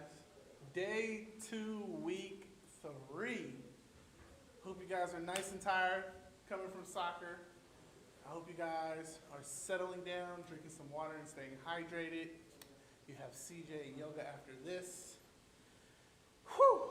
Yesterday we made slime. Well, let's just do our review since we're already jumping into it. Bam! What is this? This is the mixology lab. What is the mixology lab? It's the mixing of food, slime, paint, etc. Ingredients. We mix it all. Every day, all day. Let's review. Week 1, we did juices. What is juicing? Juicing is the extraction of the nutrients from a vegetable and a fruit. That week 1, we did a sweet craving juice, an immune system juice, an energy juice, and a boost juice. Week 2, it was more about snacking. What did we do? We did sliced apples with cinnamon. We did regular sliced apples. We did sliced apples with tahini. And we also made an applesauce. We did a sauteed beets and carrots with garlic and honey. We also did a beets and carrot milkshake. We also did an egg scramble. We did a regular one and an all egg white one. And for that last day, that Thursday before we had our nice 3-day weekend, we did a spinach dip.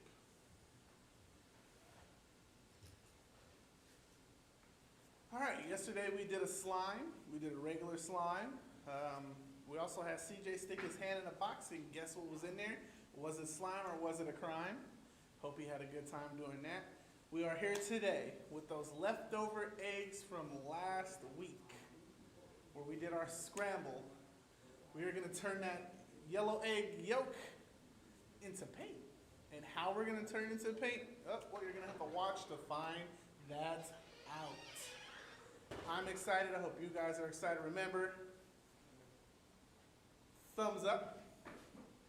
Thumbs up if you're ready. Thumbs to the side if you're curious. Never put those thumbs down. If you guys are with me, show me your thumbs. I'm excited. I hope you're excited. So, step 1. We're going to need that old carton of eggs. What we're going to be doing is we're going to be cracking these eggs and we're going to be splitting the egg white from the egg yolk. We're going to use both today. The one I looked up, we only used the egg yolk and food coloring dye to make this paint. But since we're in the mixology lab, we're also going to mix those egg whites up and do the same thing and see if we get a better paint blend. So if you're excited, throw a thumbs up. If you're curious, put them to the side. Remember, never put those thumbs down. When we have CJ come on the show today, we have a little game for him to play. He's going to be playing the recycling game. So he's going to be guessing what goes in the compost and what goes in the blue bin. If you've been here, you should already know. If you're just joining us today, I'll tell you what goes in the green and the blue before we start our game. If you're ready, throw the thumbs up. If you got your eggs, let's get cracking.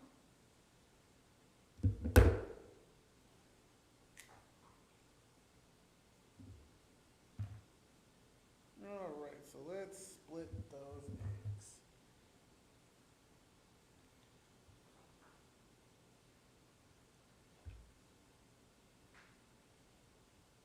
So, if you're on my lovely camera, that is all we want right there is that nice egg yolk. We don't want none of the egg whites.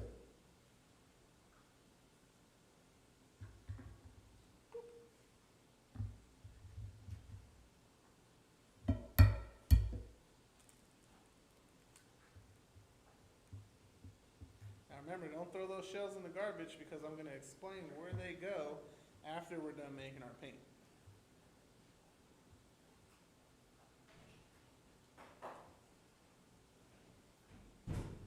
Once again, so you have a close look, that's all we want is that nice egg yolk.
guys, that is the hardest part done. So we may remove our gloves now, since we've separated the egg whites from the egg yolks.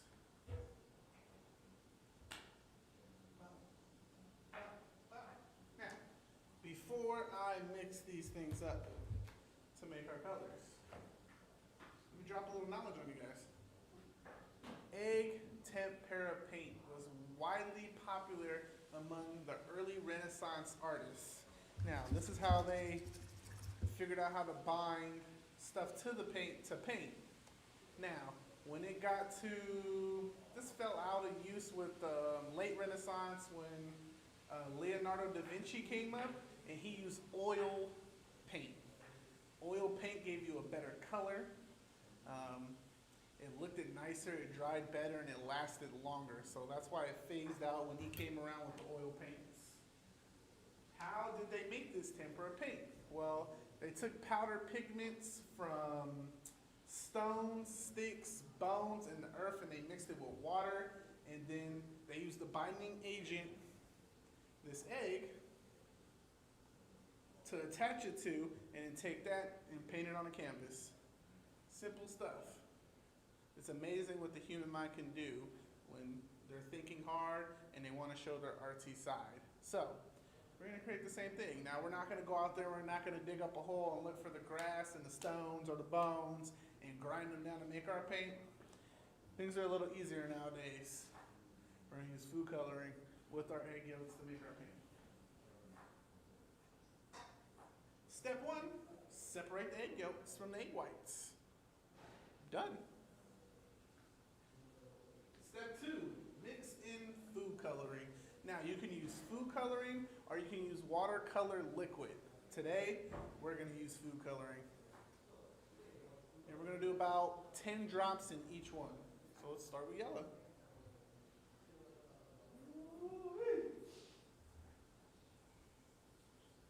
6, 7, 8, 9, 10.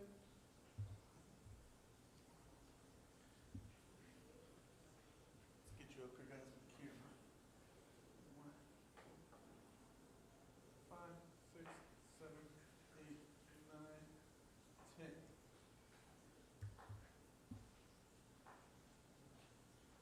Oh, woo! Hey guys, we almost made oopsies. That one's supposed to be blip.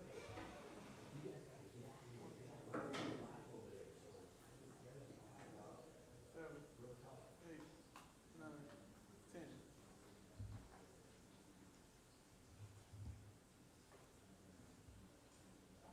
1, 2, 3, 4, 6, 7, 8, 9, 10. Now, you want to give these things a hearty mixing. You want to mix it for at least 60 seconds each one.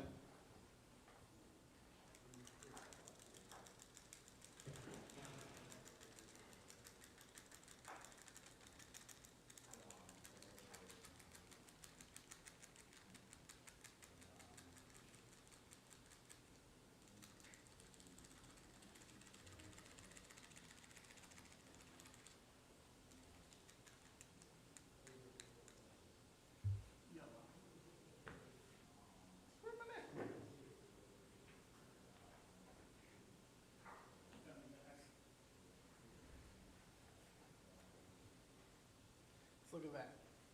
That's going to be our yellow. Crazy, right?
we got them all mixed up pretty well, we want to pour about 2 tablespoons of water.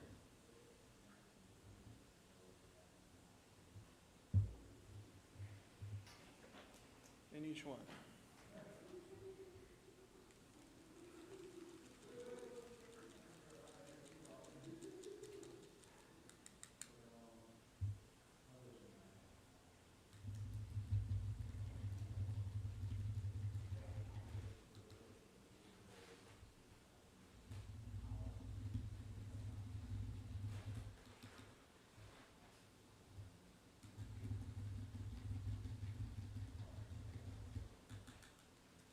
Look at our finished product. Looks just like watercolors. Now, could you imagine painting a painting with this? Crazy. So, this is one of the paintings I did with the regular paint. I'm going to take my paintbrush.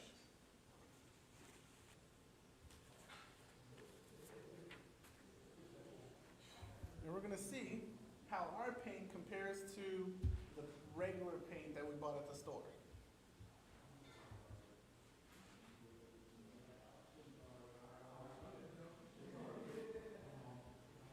Now I can already tell just from the get-go that it has a very, very watercolor vibe. I don't know if you guys have ever painted with watercolors, but very light coloring.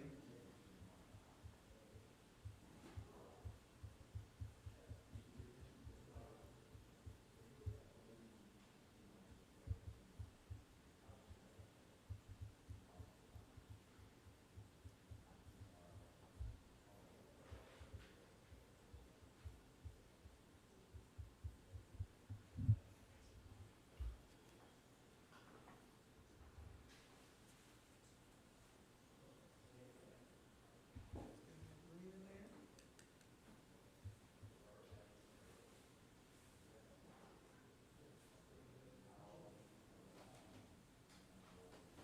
Super watercolor vibes. It's crazy.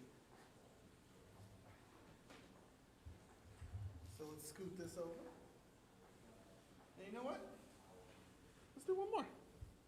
Let's do our apple.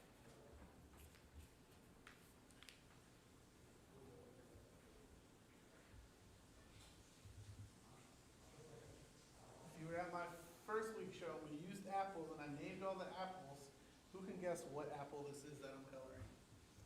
There's only one out there that's green. And it might have something in common with your granite, if you guys catch my hint.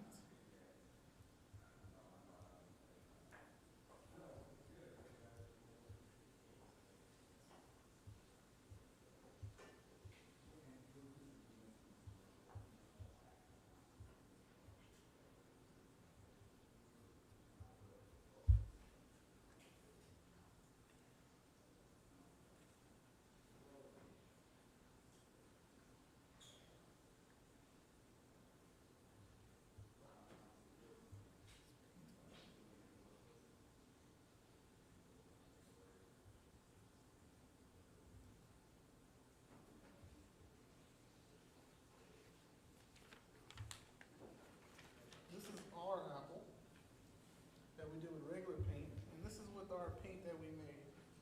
Can you tell the difference?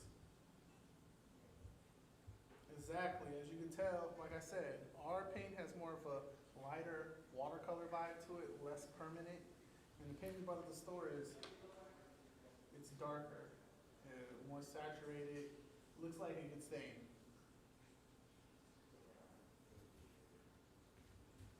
So let's do one more. What else can we do? Let's color our strawberry. Everyone likes strawberries.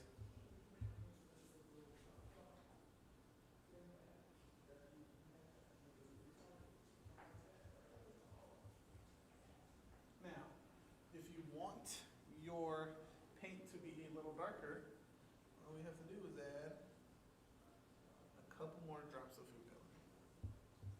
I don't know about you guys, but I like when my strawberries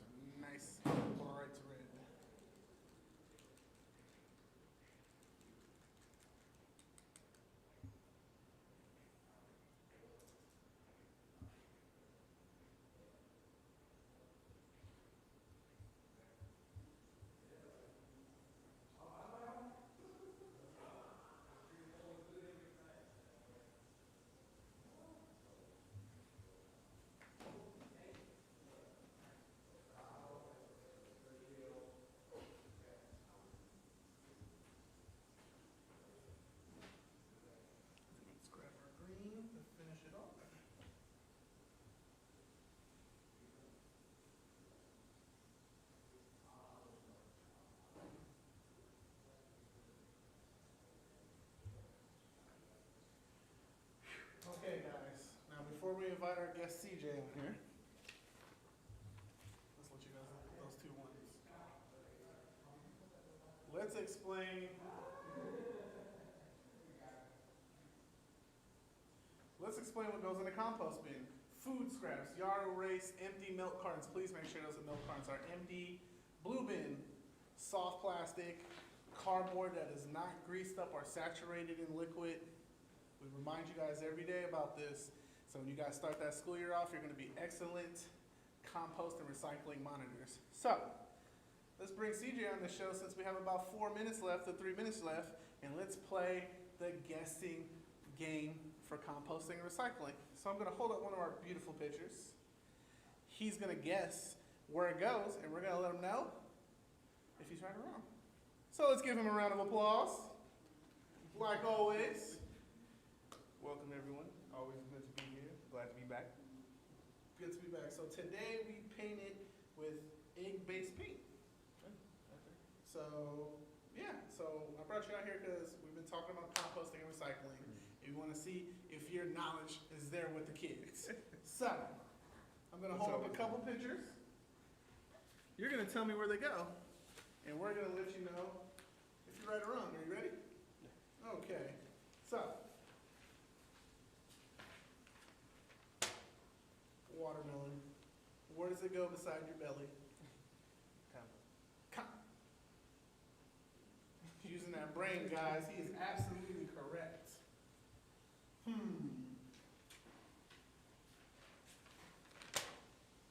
Paper bag. Paper. Man,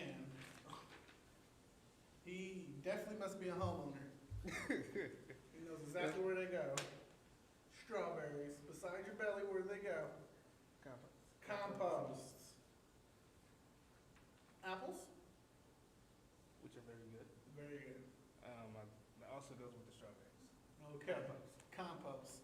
Now, since this paint is made with eggs, where do you think this goes at the end of the day when I'm done with it? It's made with eggs. Yep. Compost. Boom. Compost, guys. I need you guys to remember this. So many people during the school year just throw everything in the black bin, and the adults and other kids have to go back after them and take everything out and put it in the right bins. Let's do our best to recycle compost the correct way. Yes. Let's give our CJ a round of applause and thank him for coming. Thank you for having me. Always a pleasure, like I said. And keep up the good work. Always, guys. I love the paintings we did today. Let's just look at them before we go. Now, here we got 2 watermelons. One painted with our regular paint and one painted with our egg-based paint. Now, just from looking at them, if I was to go to the store, this one over here ain't looking too bad. It has that nice pink color. It's looking good. I would definitely eat that. That's definitely an eat. That's definitely a 9 out of 10 eating right there. Now, if I was going to get strawberries, you know, I do like our paint, but when I'm looking for strawberries, I'm looking for that bright red color. What did they say? The darker the berry, the sweeter the juice? Someone knows something. Both these apples look fantastic. If they were either color, I would buy them. Granny Smith apples, tart, sour, sometimes sweet, delicious. Guys, why did we do this? We did this to provide you guys with the knowledge to make paint if you can't buy it at the store. And who doesn't want to make their own paint and do things themselves from scratch? When you do something from scratch, you just feel better about yourself. You feel like you conquered the world. Well, guys, we had a great time today.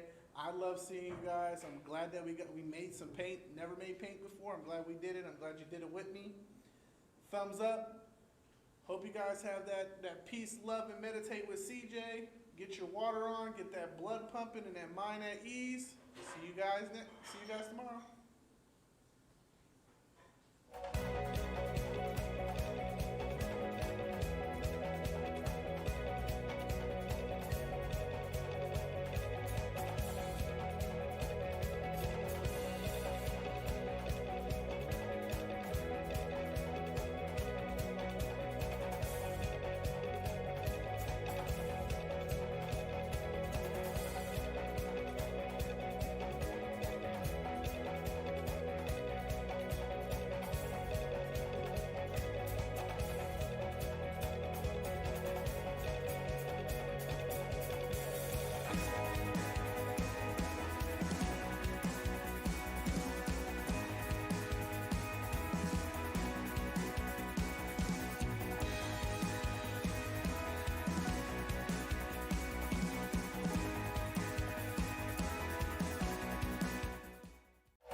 Welcome to another episode of Yoga with CJ.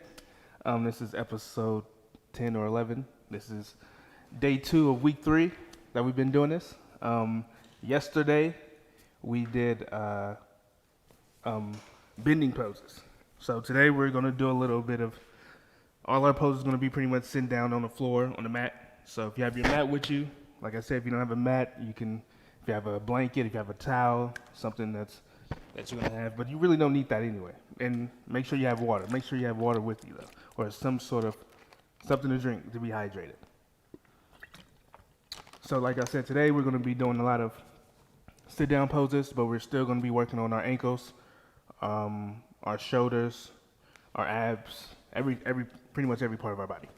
So before I do that, I always like to start off with a light workout to get us stretched out, get our body stretched out and ready. So we're gonna start, we're gonna reach for our left leg, which is, if you're looking, your right leg, and we're gonna hold, and we're gonna count to 15. If you're at home, count with me. Here we go. 1, 2, 3, 4, 5, 6, 7, 8, 9, 10, 11, 12, 13, 14, 15. Switch. 1, 2, 3, 4, 5, 6, 7, 8, 9, 10, 11, 12, 13, 14, 15. Now we're going to do arm pulls. We're going to start with our right first. We're going to hold for 15. Here we go. 1, 2, 3, 4, 5, 6, 7, 8, 9, 10, 11, 12, 13, 14, 15. Switch. 1, 2, 3, 4, 5, 6, 7, 8, 9, 10, 11, 12, 13, 14, 15. Then we're going to do knee pulls.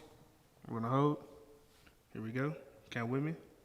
1, 2, 3, 4, 5, 6, 7, 8, 9, 10, 11, 12, 13, 14, 15.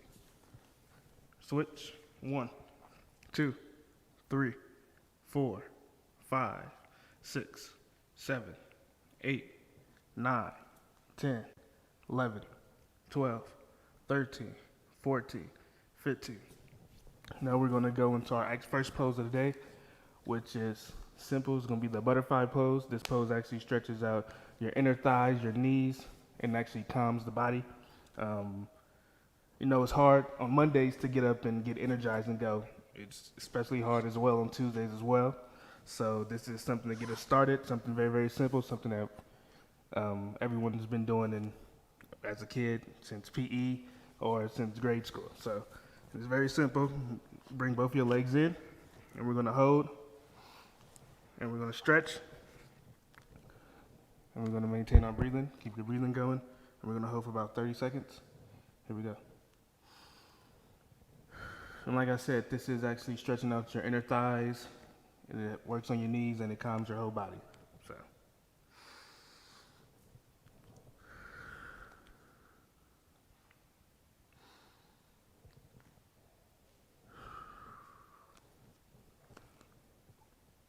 If there's an extra where you can put your arms behind and stretch as well.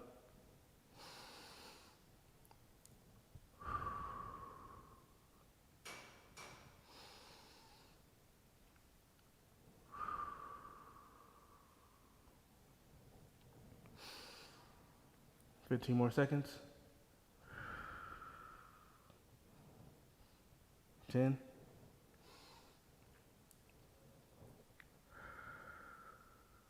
All right, back to the center. And now we're going to go into our next pose, which is the dragonfly pose. So it's something like the seated forward bend that we've been doing. So you're going to bring a leg in. I'm going to bring my left leg in or your right leg, it doesn't matter. I'm left-handed, so I like to start with my left. But you can go with your right or as well. But we're going to go reach for our right ankle, and we're going to hold. And we're gonna maintain that breathing. Make sure that you get a deep breath and release. So you can be one with yourself and be calm throughout your body. So here we go.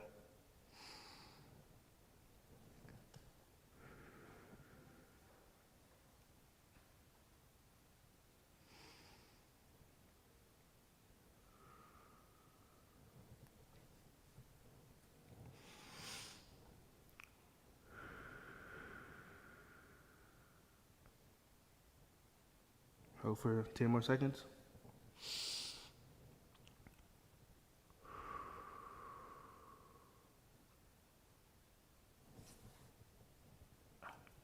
Switch. And we're gonna hold for 30. And this pose actually works on your shoulders, your lower back, your spine. So it's working on pretty much your upper body. Even though it's a sit down pose, we're still getting the upper body workout. Plus, we're stretching out our hamstrings as well. So that's why I like to do my stretches before, so you don't pull nothing while we're in your poses.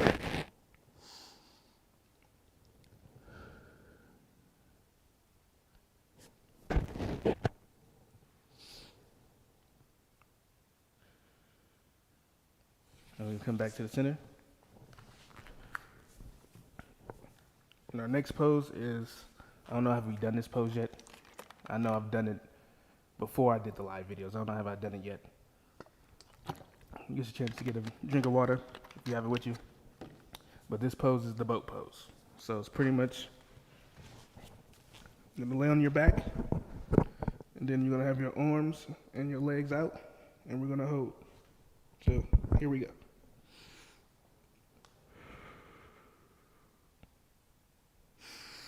Deep breath.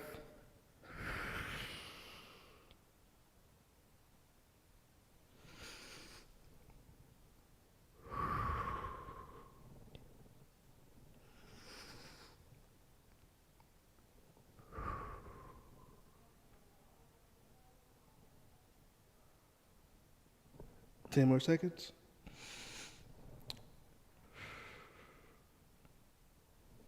And back to the center. And that pose actually works on your hamstrings and improves your balance and your focus, and it actually works on your abs and your torso. So now I'm about to go into our next pose, which is the seated figure 4 pose. But before we do, I like to take a little break in the action like I normally do to get a chance to take about 3 deep breaths, get our breathing together, and so we could go back into where we're getting ready to go to, which is the next couple of poses. But right now, we're going to take deep breaths. Here we go. Inhale. Hold. Release. Inhale. Release. One more time.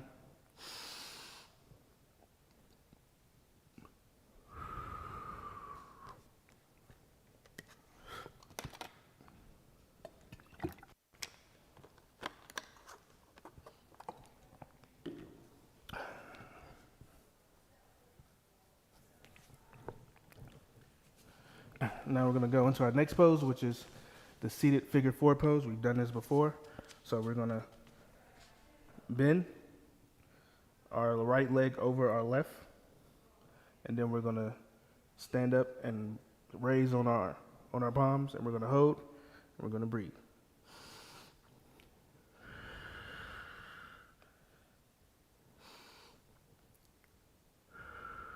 And this pose actually strengthens the quads, the ankles, your foot muscles, your shoulders, and it opens up your hips, and it improves your balance as well and your concentration. Pretty much, it means you keep your focus and your balance.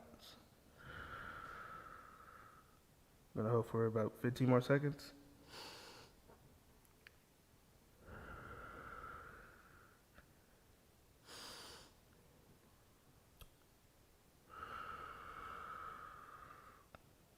One more time.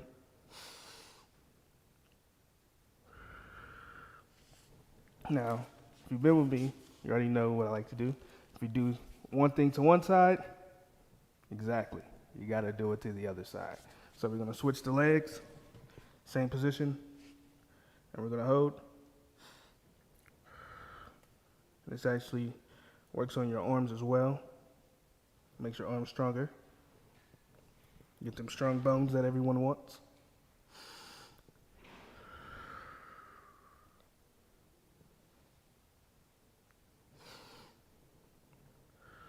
Ten more seconds.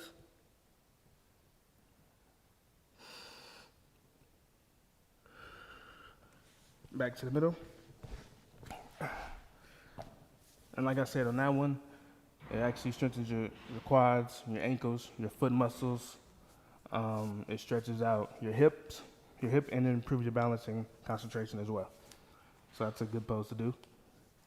And now we're about to go into our next pose, which is the frog pose. I've done this before. I like to do it. Like the name, the frog, and it's very, very easy, very, very simple, a balancing pose. So we're gonna put our hands in, and we're gonna stretch them out in between our legs, and we're gonna hold it, and we're gonna stretch up.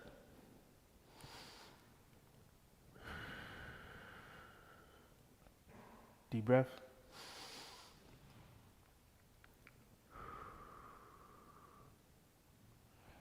And this pose opens up the hip joints, which release strain on your back and your knees.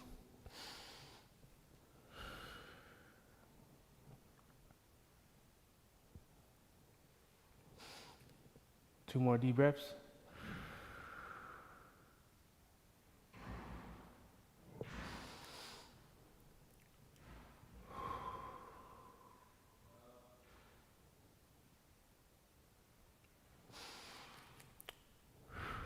Now we're going to come back to the middle. And we're going to go to our next pose, which is the plank. And this pose actually strengthens out your spine, your abdominal, and it actually makes your posture stronger. So we're gonna do two separate ones. We're gonna do the front one, then when there's an actual reverse plank that we're gonna do. So this one, I'm gonna hold. See how far we go. I'm gonna breathe. By the way, this candle smells good.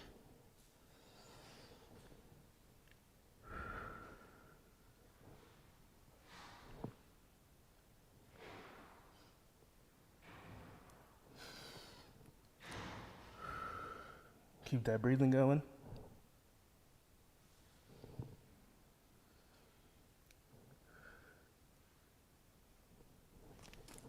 Back to the middle.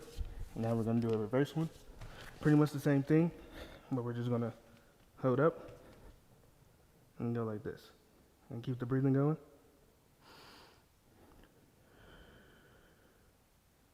This actually strengthens out the spine, your abdominal, and it keeps your posture strong.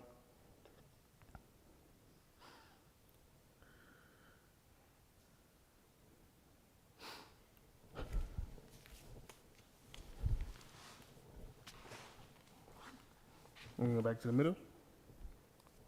Have a chance to get some water to hydrate yourself.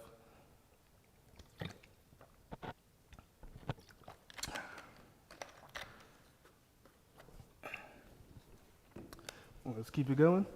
We're gonna go into our next pose, and this pose is pretty much the wide leg seated forward pose. It's the pose, the stretch that we was doing earlier when we were stretching both, but instead of doing side to side, we're gonna go straight to the middle, and we're gonna hold. And this pose actually stretches out your hamstrings, your calves, your spine, and it also massages your kidneys as well to help you remove any toxins in your body. So if you have bad soda or whatever, this actually helps.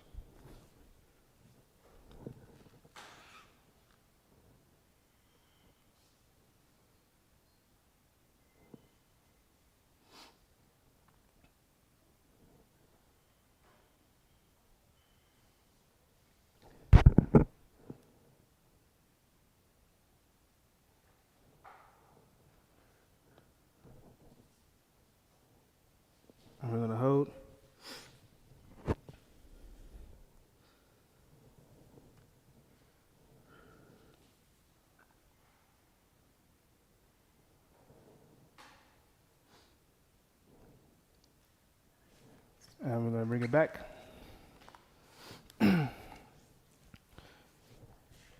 And that pose actually, like I said, is stretches out your calves, your spine, and it massages your kidneys to help you improve your ability to remove toxics from your body as well, which is amazing from that simple thing that we just did.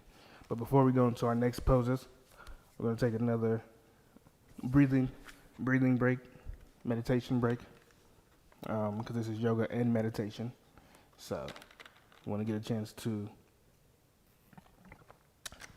get some water, meditate, breathe for a little bit. So we're going to take about 30 seconds to clear your mind so we can get ready to go into our next poses. And here we go. So make sure you're in a good place, a place of open mind where you can be by yourself and stay with your thoughts. And hopefully it's good thoughts, happy thoughts. We're here with you. So here we go.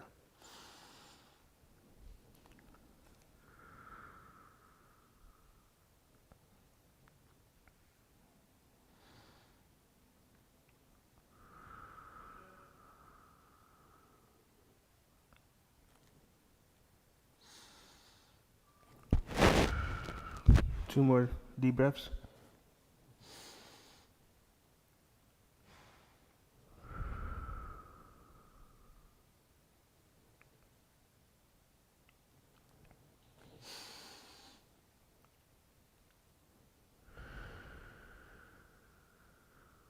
One more.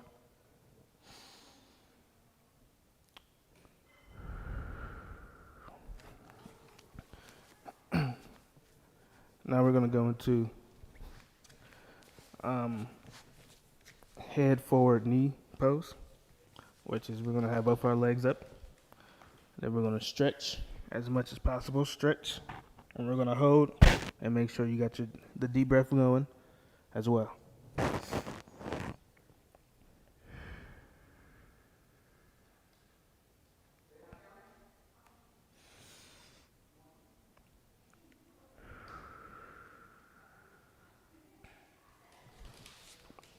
This pose actually works on your lower back, your spine, and it works on your hamstrings as well. I can feel it in my hamstrings stretching. And we're going to go to our next pose, which is the half lowered fish pose, which is a twist pose. Hold on. You're going to put your left foot over your right leg. Then you're going to twist. We're going to hold. And make sure you keep that breathing and maintain that breathing.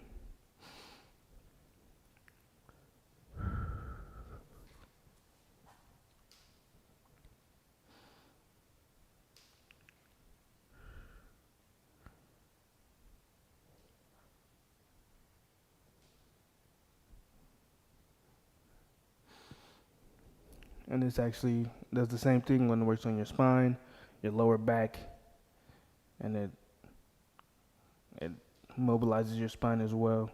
So if you have any back pains, this actually works. Now we're going to switch and maintain the breathing.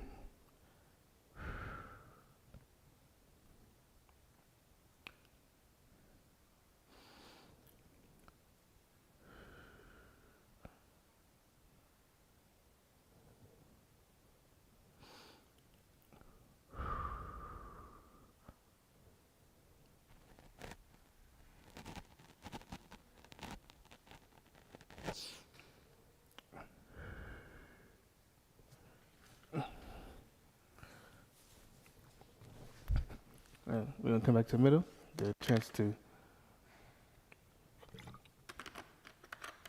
take a water break. And now we're going to go into our next pose, which is the cobra pose. And here we go. And this is actually also works on your spine as well and your lower back.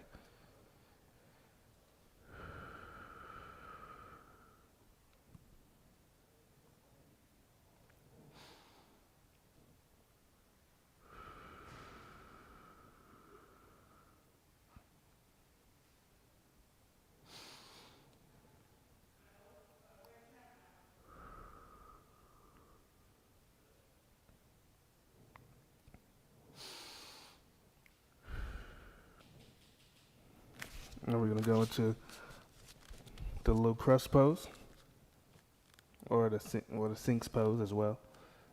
So you're gonna, instead of having your hands on your palms, you're gonna go down and go to your forearms, and you're gonna push up.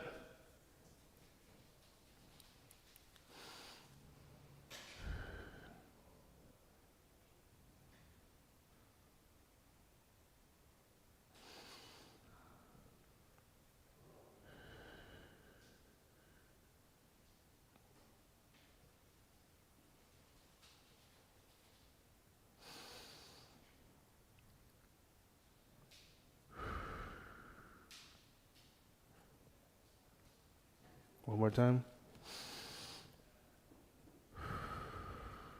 And then from here, we're gonna go into upward facing dog, and then pretty much how Cobra is, but instead you're gonna be on your toes as well, and you're gonna recline back and look up and hold.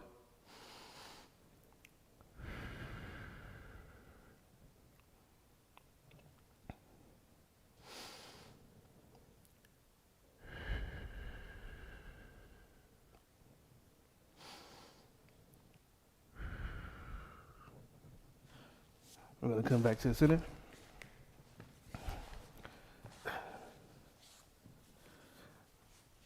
We're gonna take our final meditation of the day and our final deep breathing of the day, and then we're gonna go into our final pose of the day, and then I'm gonna let you know what tomorrow's and Thursday, what we have in store for you. So this one, and we're gonna hold for about a minute, and just find your happy place, find your place of peace, your escape place, your place where you're pretty much to yourself, and wherever that is, just close your eyes and picture yourself there, and let's go there, and we can hold. And if you want to share where that place is, you can leave in the comments where that place is as well. But here we go.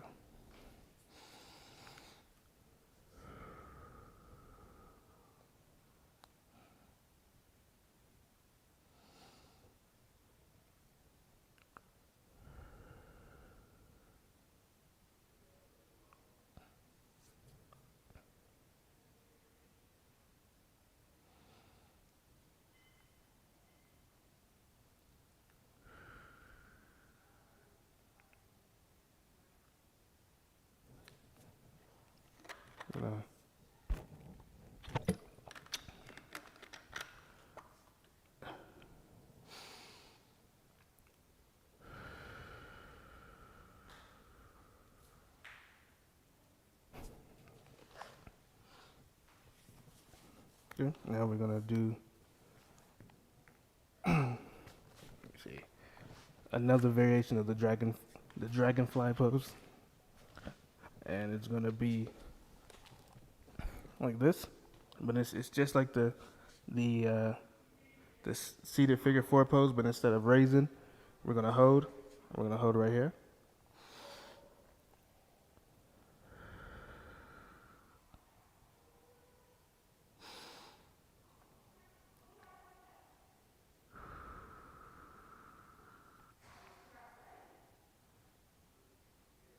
This pose actually stretches out your shoulders,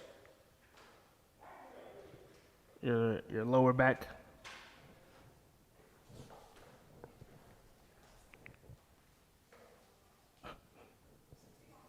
Okay. Back to the middle. So that's today. Tomorrow we'll be doing. Well, I'll let you know what we'll be doing tomorrow when we get here. But before I go, I always like to say, remember to give peace, love, and meditate. And I will see you tomorrow. But before I go, I would like to. Got to make sure your mats stay clean. So we're going through Corona, so we got to make sure that we stay safe, clean, 6 feet apart. Make sure you have your mask. See you tomorrow.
what's up guys? Mr. Daniel here, I'm back. Hopefully you guys enjoyed stretching with Mr. CJ, had some fun with Mr. Will, and now we're here for some awesome science, guys. So let's get started. Again, let me ask you guys a question before I get started.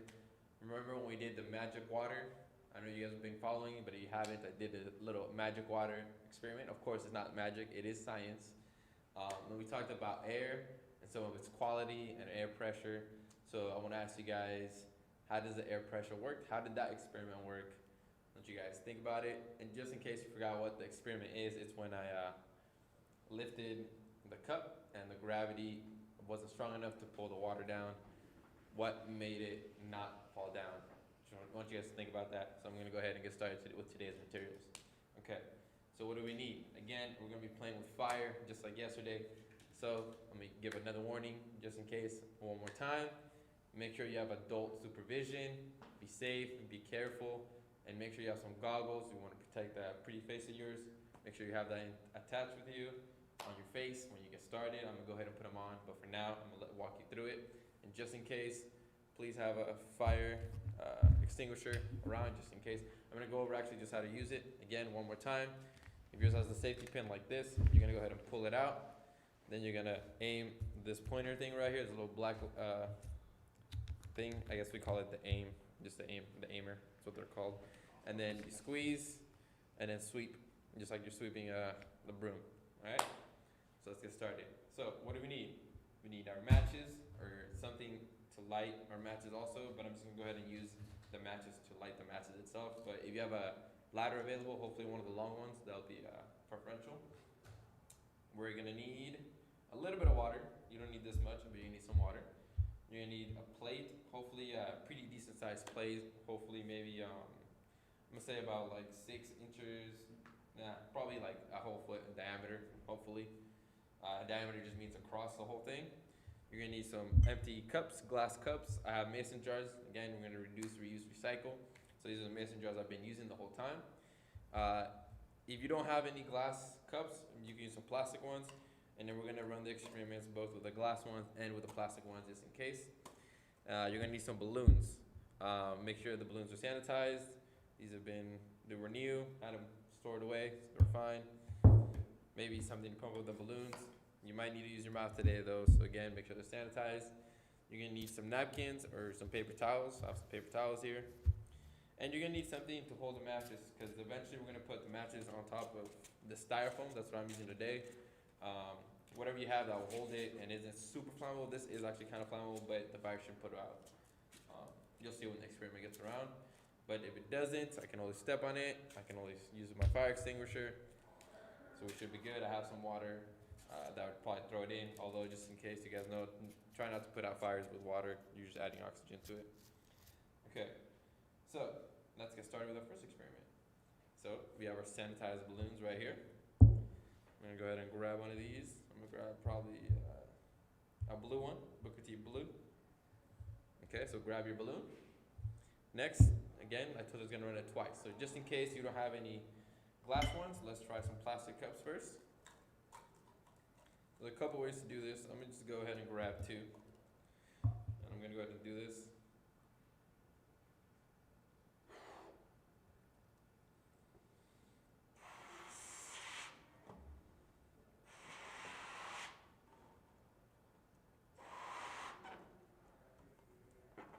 Okay, so you see one of them was attached, kind of looks like a little blimp. So we're gonna try and get as many as we can. So I'm gonna go ahead and start over. I'm gonna go ahead and try and get 2. And then if hopefully I can get a 3rd. So we'll see how that goes. And then I'm gonna ask you guys another question. How many can you get to attach to the balloon? All right, so follow along, try, maybe you can do better than me. Pretty sure you can do better than me, but I'm gonna go ahead and try. And what can help is an assistant. If you want someone else to also help you out, you guys can switch back and forth using different balloons, obviously, because you gotta be sanitary. See if they can put cups while you're blowing up the balloons. So let's go ahead and try it one more time.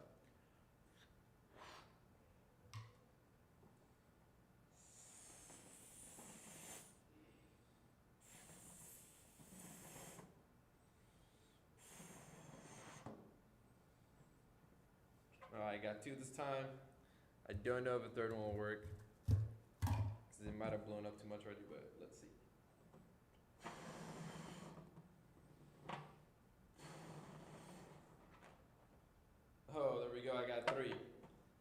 record so far. At home I was only able to get 2, but looks like I got another one. We'll try one more. Let's see. I don't know how much more this balloon can blow, but.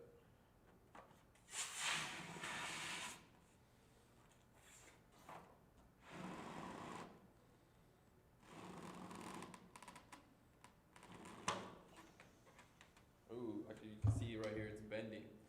So what's happening here is the air molecules inside the cup can't escape. We're increasing the size of the balloon, so it means we're putting in more pressure. So the air's trying to escape, and we have less, it has less and less space as the balloon grows. So it's just trying to escape, so it's kind of just squeezing the cup. It's trying to get out to the top. It kind of creates that weird looking cup. It's pretty cool. All right, so it looks like up 30 is gonna be my record. Go ahead and let that go carefully. Now you can go ahead and try it with the last one. That's a little bit harder, but let's see if I can get one at least. Again, that's why I'm using both, just so you can follow along, regardless of what you have available at home. Hopefully you have glass, because we're trying to reduce, reuse, recycle, so you don't have to use plastic cups. But if you do use plastic cups, just wash it and use it for something else. Or maybe save it for another experiment, because I'm always using everything I use here.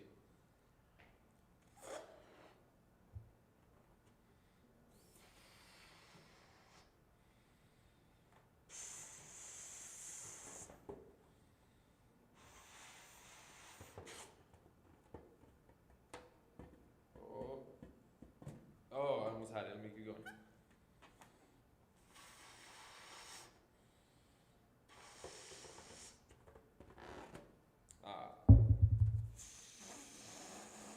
I'm gonna decrease the size.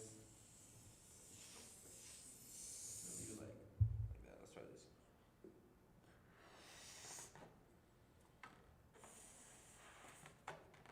You wanna apply some pressure on it while you're doing it?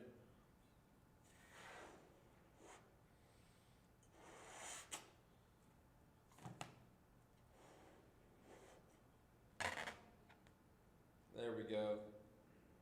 So that's one. Alright, I'm gonna leave it at that. I don't wanna break anything. But you're being careful at home and have adult supervision. Feel free to try as many as you can. So how does this work? Like I said already, as the balloon inflates, less of the balloon is in the cup, but it's also increasing the volume available. But also, the air is trying to escape, so the air molecules are trapped. And remember molecules, we talked about molecules probably a couple times already, maybe 4 times. This reduces the air pressure inside the cup, since the air molecules now have more space to move around. Meanwhile, the higher pressure outside, remember I asked you guys earlier how the magic water experiment worked? The pressure from the outside is actually pushing in the cup from all sides. And as the volume increases and they have space, there's less space for the air molecules, have more space to move around, the pressure outside the cup pushes the cup into the balloon. The pressure of the air is pushing the cups into the balloon. So, it's pretty cool, right? Alright, so we did that one. Let's move on to the second experiment. I have some notes here for me, just in case. Make sure I give you guys everything 100%. Next we're going to do is our second experiment. So we're going to grab our napkin and our plate. So depending on how thick your napkin is, you got to be careful with that amount of water you use, because you don't want too much. So I'm going to leave this here. But before I pour any water, I'm going to grab a little bit of styrofoam. Maybe a little bit bigger than that. So I want to place multiple matches in here. There we go. So I'm going to grab my matches. I'm going to put on my goggles too before I light the matches. But I need my vision right now. Okay.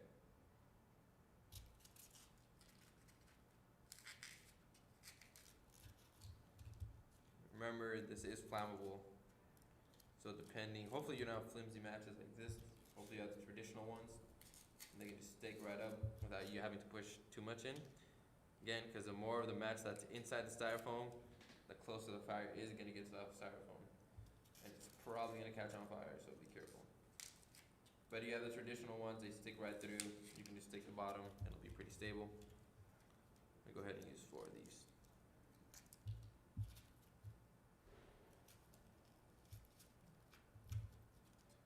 Hopefully you guys can see that on camera, I'm not sure. But basically you just, bent too much. I'm gonna use that one to light it. So we're gonna reduce, reuse, recycle. Okay. There we go.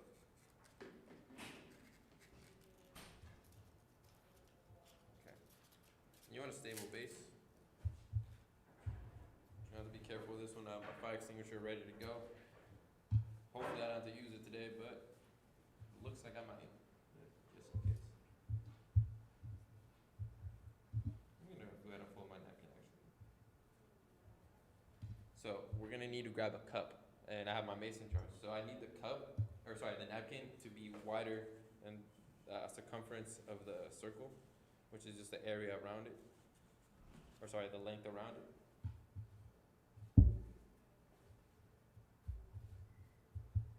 I think that should be fine.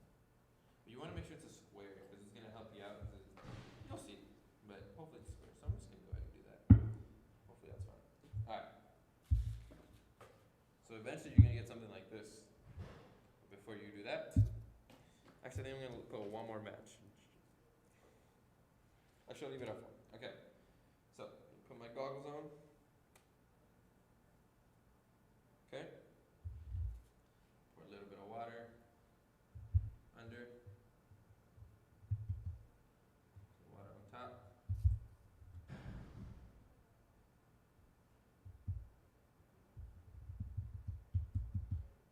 Let me double check. This one might be a little too much. There we go. It's better. It's on my little recycle right here. Okay.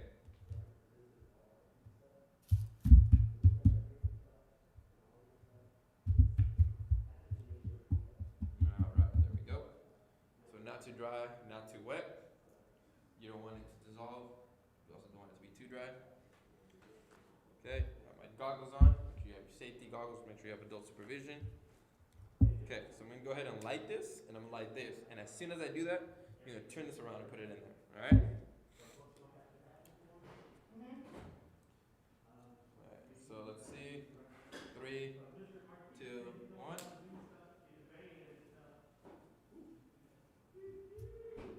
He said I know how to do stuff in the bag.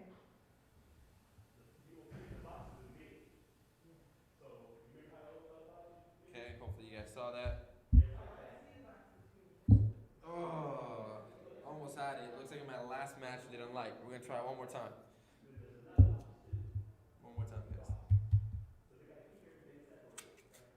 Throw this one in the trash.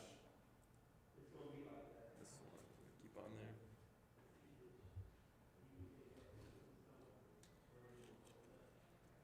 But basically, guys, what's gonna happen is hopefully you can lift the plate up while holding the cup.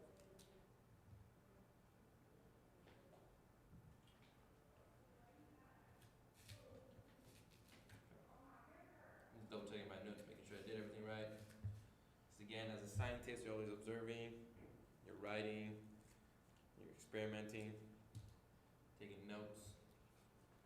So I've done this a couple times already, but at home I have different matches, so it's a little bit different.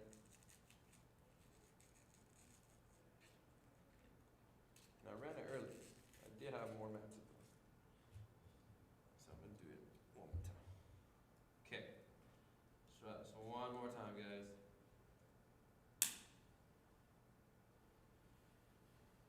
There we go.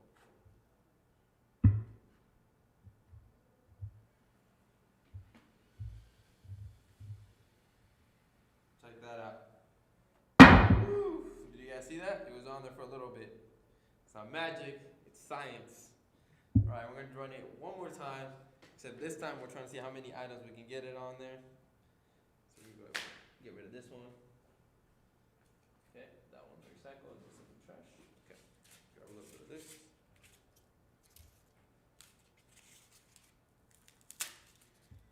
Okay, so you saw how that's supposed to work? It's cool, we lifted the plate. I'm gonna put some more matches and we're gonna try out some other things. See if with more matches if we can lift it even higher, if we can put more items, heavier items. Alright. So this time I'll try probably like 6 matches. Let's go ahead and try that. Pretty cool though, right?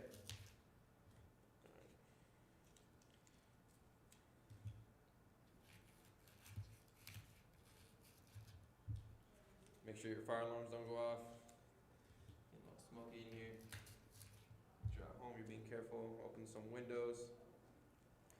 Maybe do it outside, but not in a grassy area. Somewhere there's concrete. About 5, I'm gonna try 6.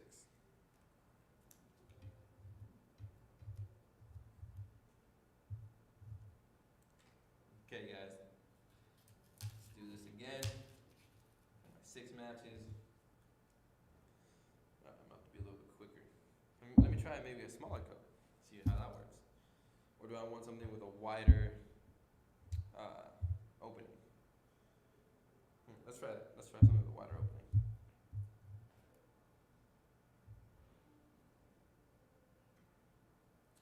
That's a beautiful thing about science. You're always learning, even from your mistakes. That's not light. Oops, put this match upside down. No wonder it didn't light. Alright.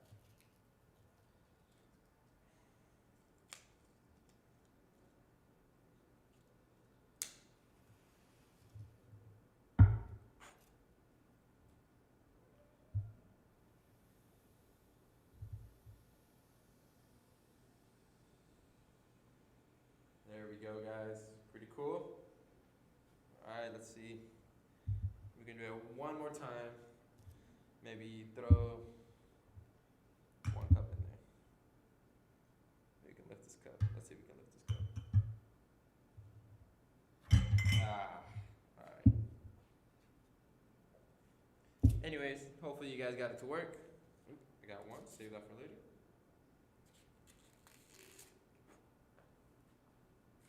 Alright guys, hopefully you guys got this to work.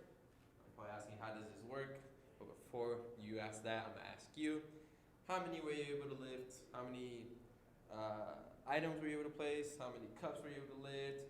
What's the heaviest thing you were able to get on there? And if you weren't able to do it right now, try it at home later. Some different things that you can try is maybe have some thicker napkins, maybe don't get it too wet, maybe get it more wet. Yeah, just try different things. Try different variables, test out what works, test what doesn't.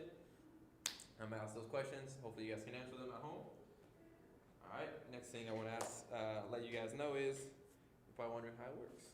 Which is like the first experiment and the magic water. The air pressure outside of the cup is causing it to stick. But on top of that, we have the moisture, and then we light the matches. And it creates this gas. And the air is trying to push out while this is trying to stick down, and it just creates like this suction of one pushing down, one pushing up. It's kind of like, instead of a tug of war, it's a push of war. So we have the gas pushing up, and then we have the air pressure pushing down. So it's just causing this to stick. They're kind of fighting over, and that's what causes it to stick. It's pretty cool, right? Okay. Now one more experiment for you guys. This one's gonna be pretty quick. We're gonna run it through. This one you have to be a little bit more careful, and then the balloon might pop in your face. So be ready. Don't be too scared. Maybe ask an adult actually. Grab a Booker T yellow. Ask your parent or your guardian or uncle, aunt, whoever you have available. Actually, I'm gonna use a different color today. I'm gonna use red. Yeah, I like red. Okay. So what we're gonna do is we're gonna light some matches again. But this time, we're gonna throw it in there, and we're gonna make sure the balloon's blown up beforehand. So let's go. And then you can use one of these if you don't want to put your mouth on it. For using my mouth, just because these are kind of inconsistent, personally.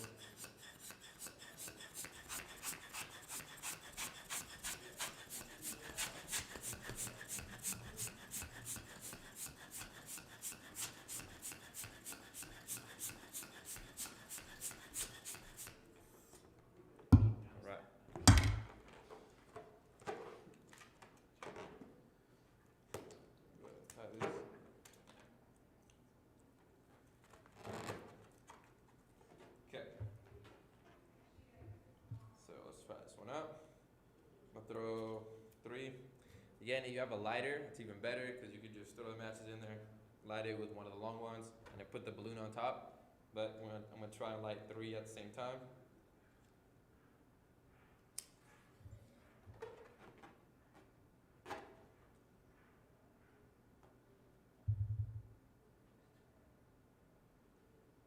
Let's see, looks like it might pop. Alright, so I don't know if you guys can see that on the camera or on the close-up, but it's actually was able to suck in the balloon just a little bit right here, but not enough. We're gonna try one more time. Actually, what I'm gonna do is, let's see if I have a smaller cup. Actually, this one's the smallest one. Alright. Again, I told you it might pop, so be careful. Don't be surprised when it does. Oops. Alright. Thank you, Mr. Will. So what I'm gonna do is put more matches this time around. Okay.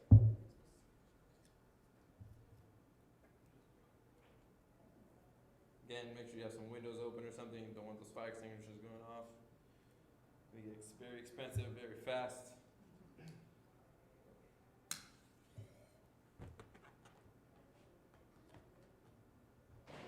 No!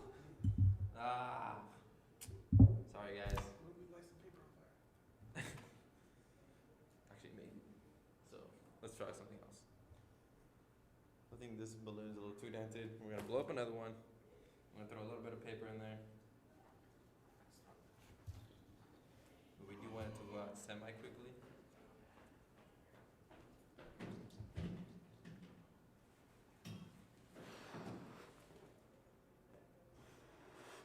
We need it to go out quickly, so I'm gonna just leave a little bit of paper in there.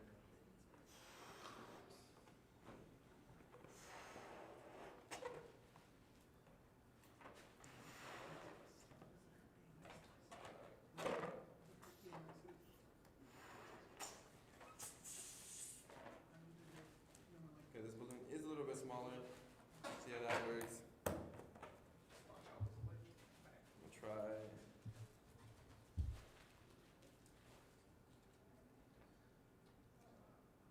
4 matches one more time. Okay, you gotta be quick.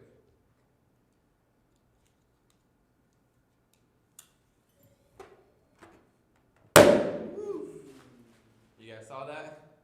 So the air pressure from the balloon inside is causing the heat to rise up, and once that energy transfers, it just pops the balloon. So that's why you saw it earlier, it was sucking it up. But this time the balloon is smaller, so it just popped it straight up. Alright. Also, something that might happen, actually side effect, if your balloon is actually a little bit strong or bigger, it might actually cause a balloon to float. As the heat transfers into CO2 and it's pushing, the gas is pushing the balloon, instead of popping, your balloon might actually start just lifting the cup just like this. Alright, anyways, hopefully you guys enjoyed that. Hope you guys had a good time, learned some more, you were careful, you didn't set any fires. But yeah, hopefully you enjoyed playing with fire today. Learned a little bit about air, a little bit of CO2, pressure, and everything we talked about has been accumulating to this. We have more to come. See you guys tomorrow. Peace.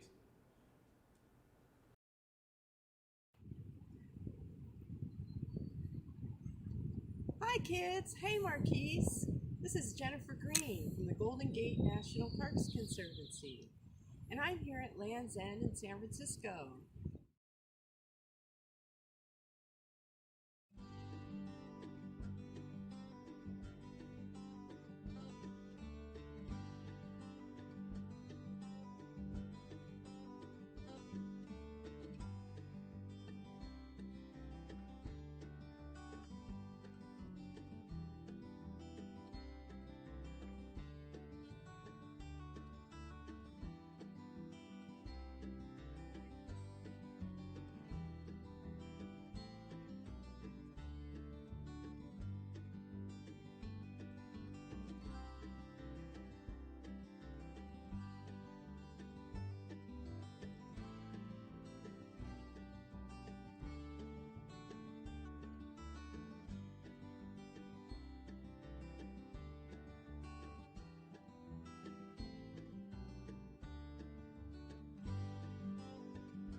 Peace and love, family. I am Miss Sydney, and today we're going to continue our conversation having to do with community, culture, and identity. Before we get into all of that, I just wanted to give you guys a quick cool fact about San Francisco. So, in 1848, Levi Strauss opened up a dry goods store to help benefit the gold rushers that were coming in at the time during the gold rush, who were known as the 49ers. Then, him and Jacob Davis patented a riveted pant that would be known as now the blue jean. They sold these pants out of Levi Strauss dry goods store, and then the store then becomes Levi Strauss & Co., which we know as Levi jeans. And ever since then, the jeans and pants that we know and love are now on the market and still loved to this day. So moving on, remember that yesterday we read This is San Francisco, which talks about the history and the characteristics of what makes San Francisco, San Francisco. And to give you guys a recap on the definition of what community is a group of people that share something in common. So we're gonna focus in on the environmental community in the city of San Francisco. So to go through what your community means to you, we're gonna do a small activity of a web. Here is the web, and so we're gonna complete the sentences here on the web. This middle one is the topic sentence, the course sentence to what we're writing. So my community is blank. It has blank. It also has blank. It can, I can, blank, and I love to blank. So I'm gonna walk through this activity with you guys and answer some of these, or complete some of these sentences. So my community is, let's say, resourceful.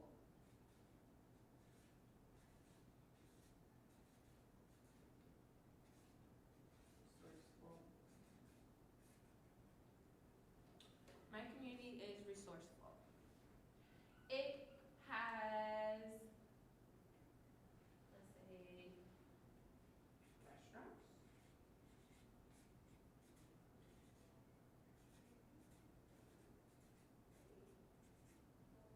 It also has, it also has, trying to think of something that my community possesses. It has,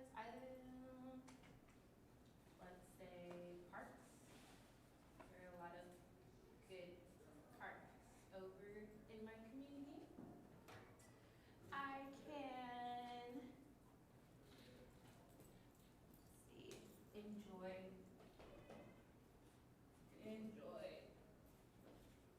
good food.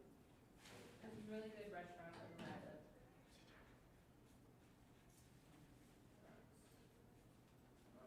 Good restaurants. I'll just put good restaurants. I understand. So I love to go to Baker Beach.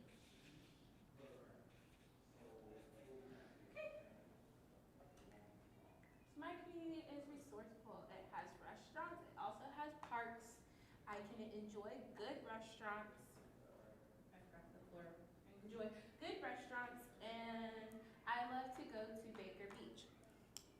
So I challenge you guys to go through this web, writing out the same sentences, and think about your community and what you enjoy about your community, what your community has, what is it plentiful of. These are ways to get yourself thinking in that mindset of what your community is like. So, like I had told you guys yesterday, we're gonna discuss what exactly makes a healthy community and what makes a community.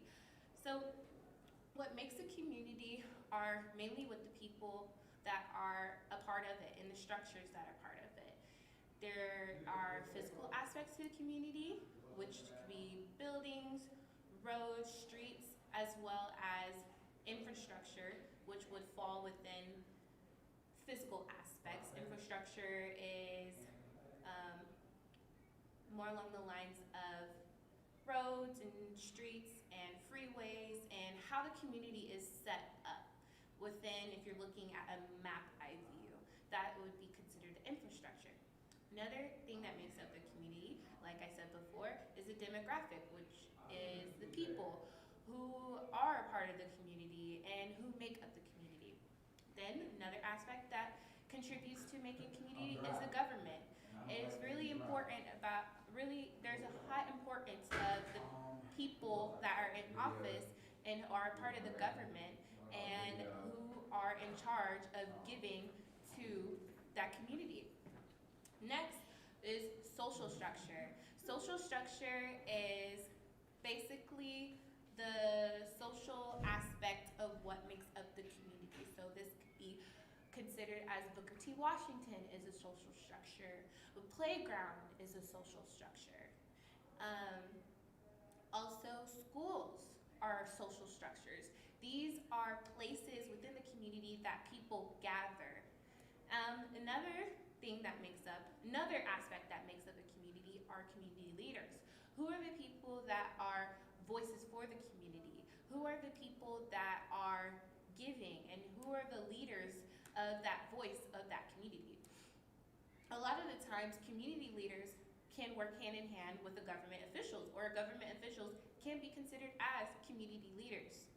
We'll get more into that tomorrow as we talk more about that. Another is the culture, the community culture.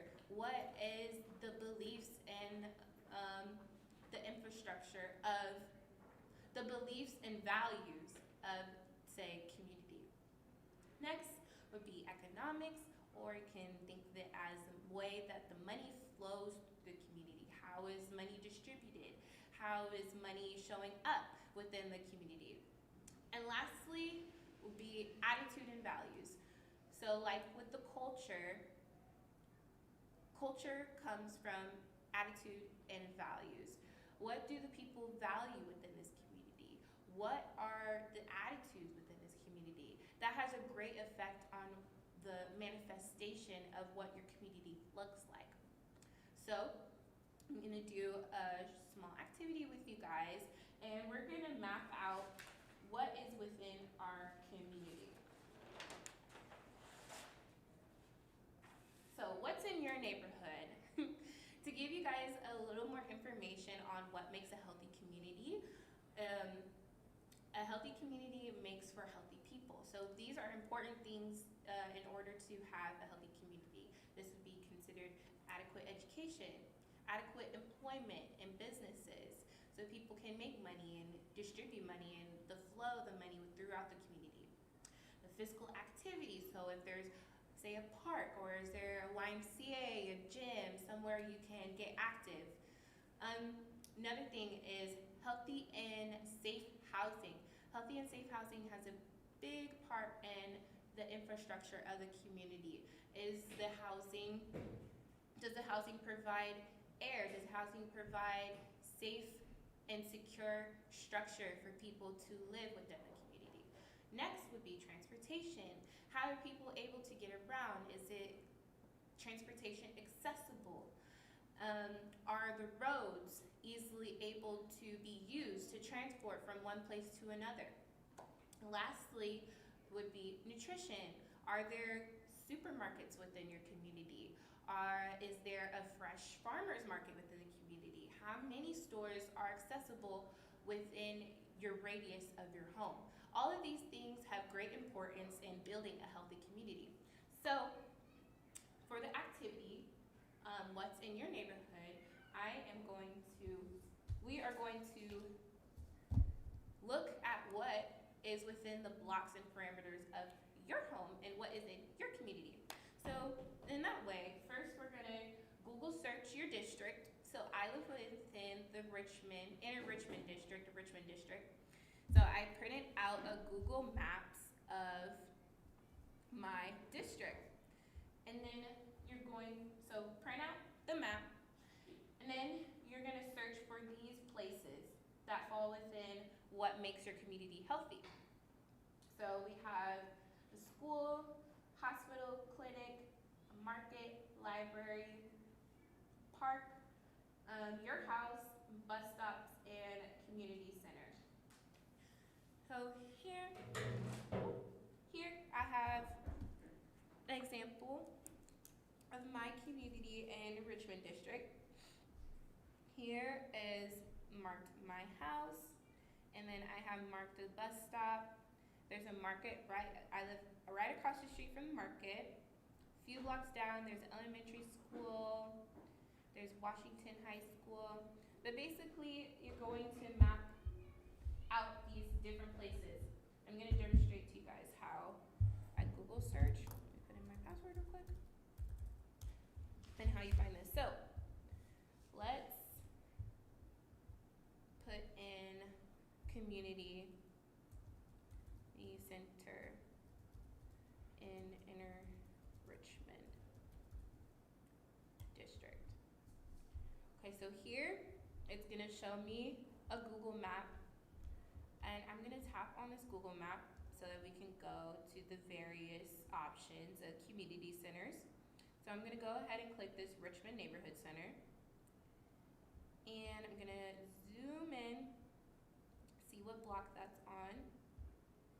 So it looks that it is between Balboa and 30th. So you're gonna look at your map. Oh, so it seems that this center is outside of the parameters of what I printed out. So we're gonna go to another community center. Let's see. This one is on 30th. 30th, so I'm finally looking for 30th. 26, okay, 32nd. This has to be 30th. And I'm gonna look Balboa. Okay, so it's out of the parameters of the map once again. All right, let me look for something else. Let's say market. A market. And in Richmond. Let's see, Clement Street Farmers Market. So Clement Street Farmers Market is on 2nd and 3rd. That's a little bit outside of where I'm at. So let's see, Richmond Supermarket. Actually, what will help is I'm gonna start from where I live, which is on this block. This is this block. So the New California Food Market. So you can see New California Food Market. I already had marked that one, so that's right here.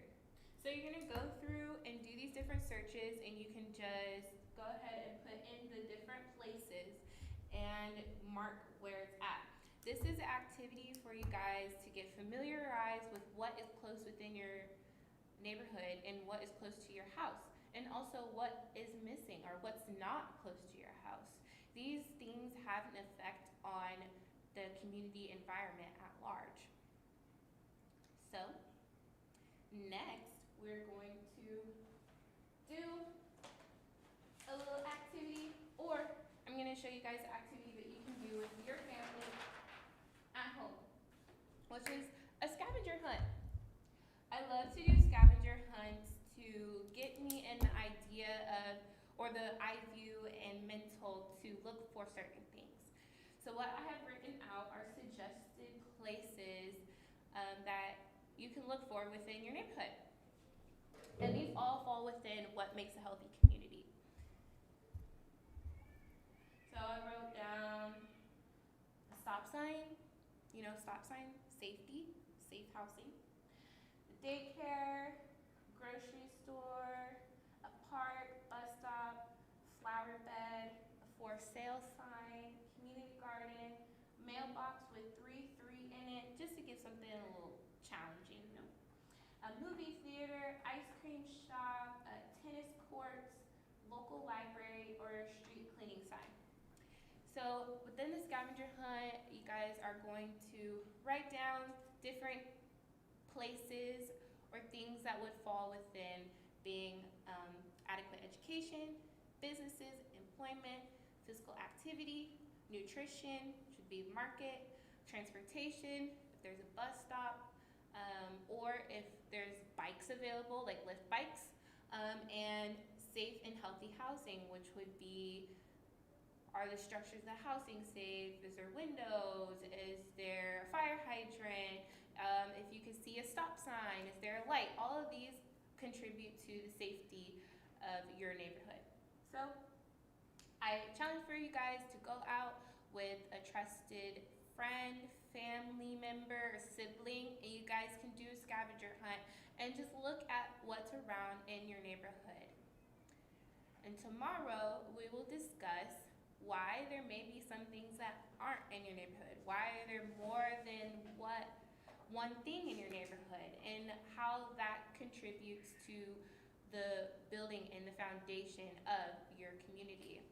I hope you guys take all this information that I've given to you, give it some thought, think about your community, which is the place that people gather in a group that identify with something, and know that any community that you're a part of is what builds healthy relationships and also makes you have value greater than greater than yourself and outside of yourself. All right, so I hope you guys have a great day, and I hope to see you all tomorrow. Peace and love.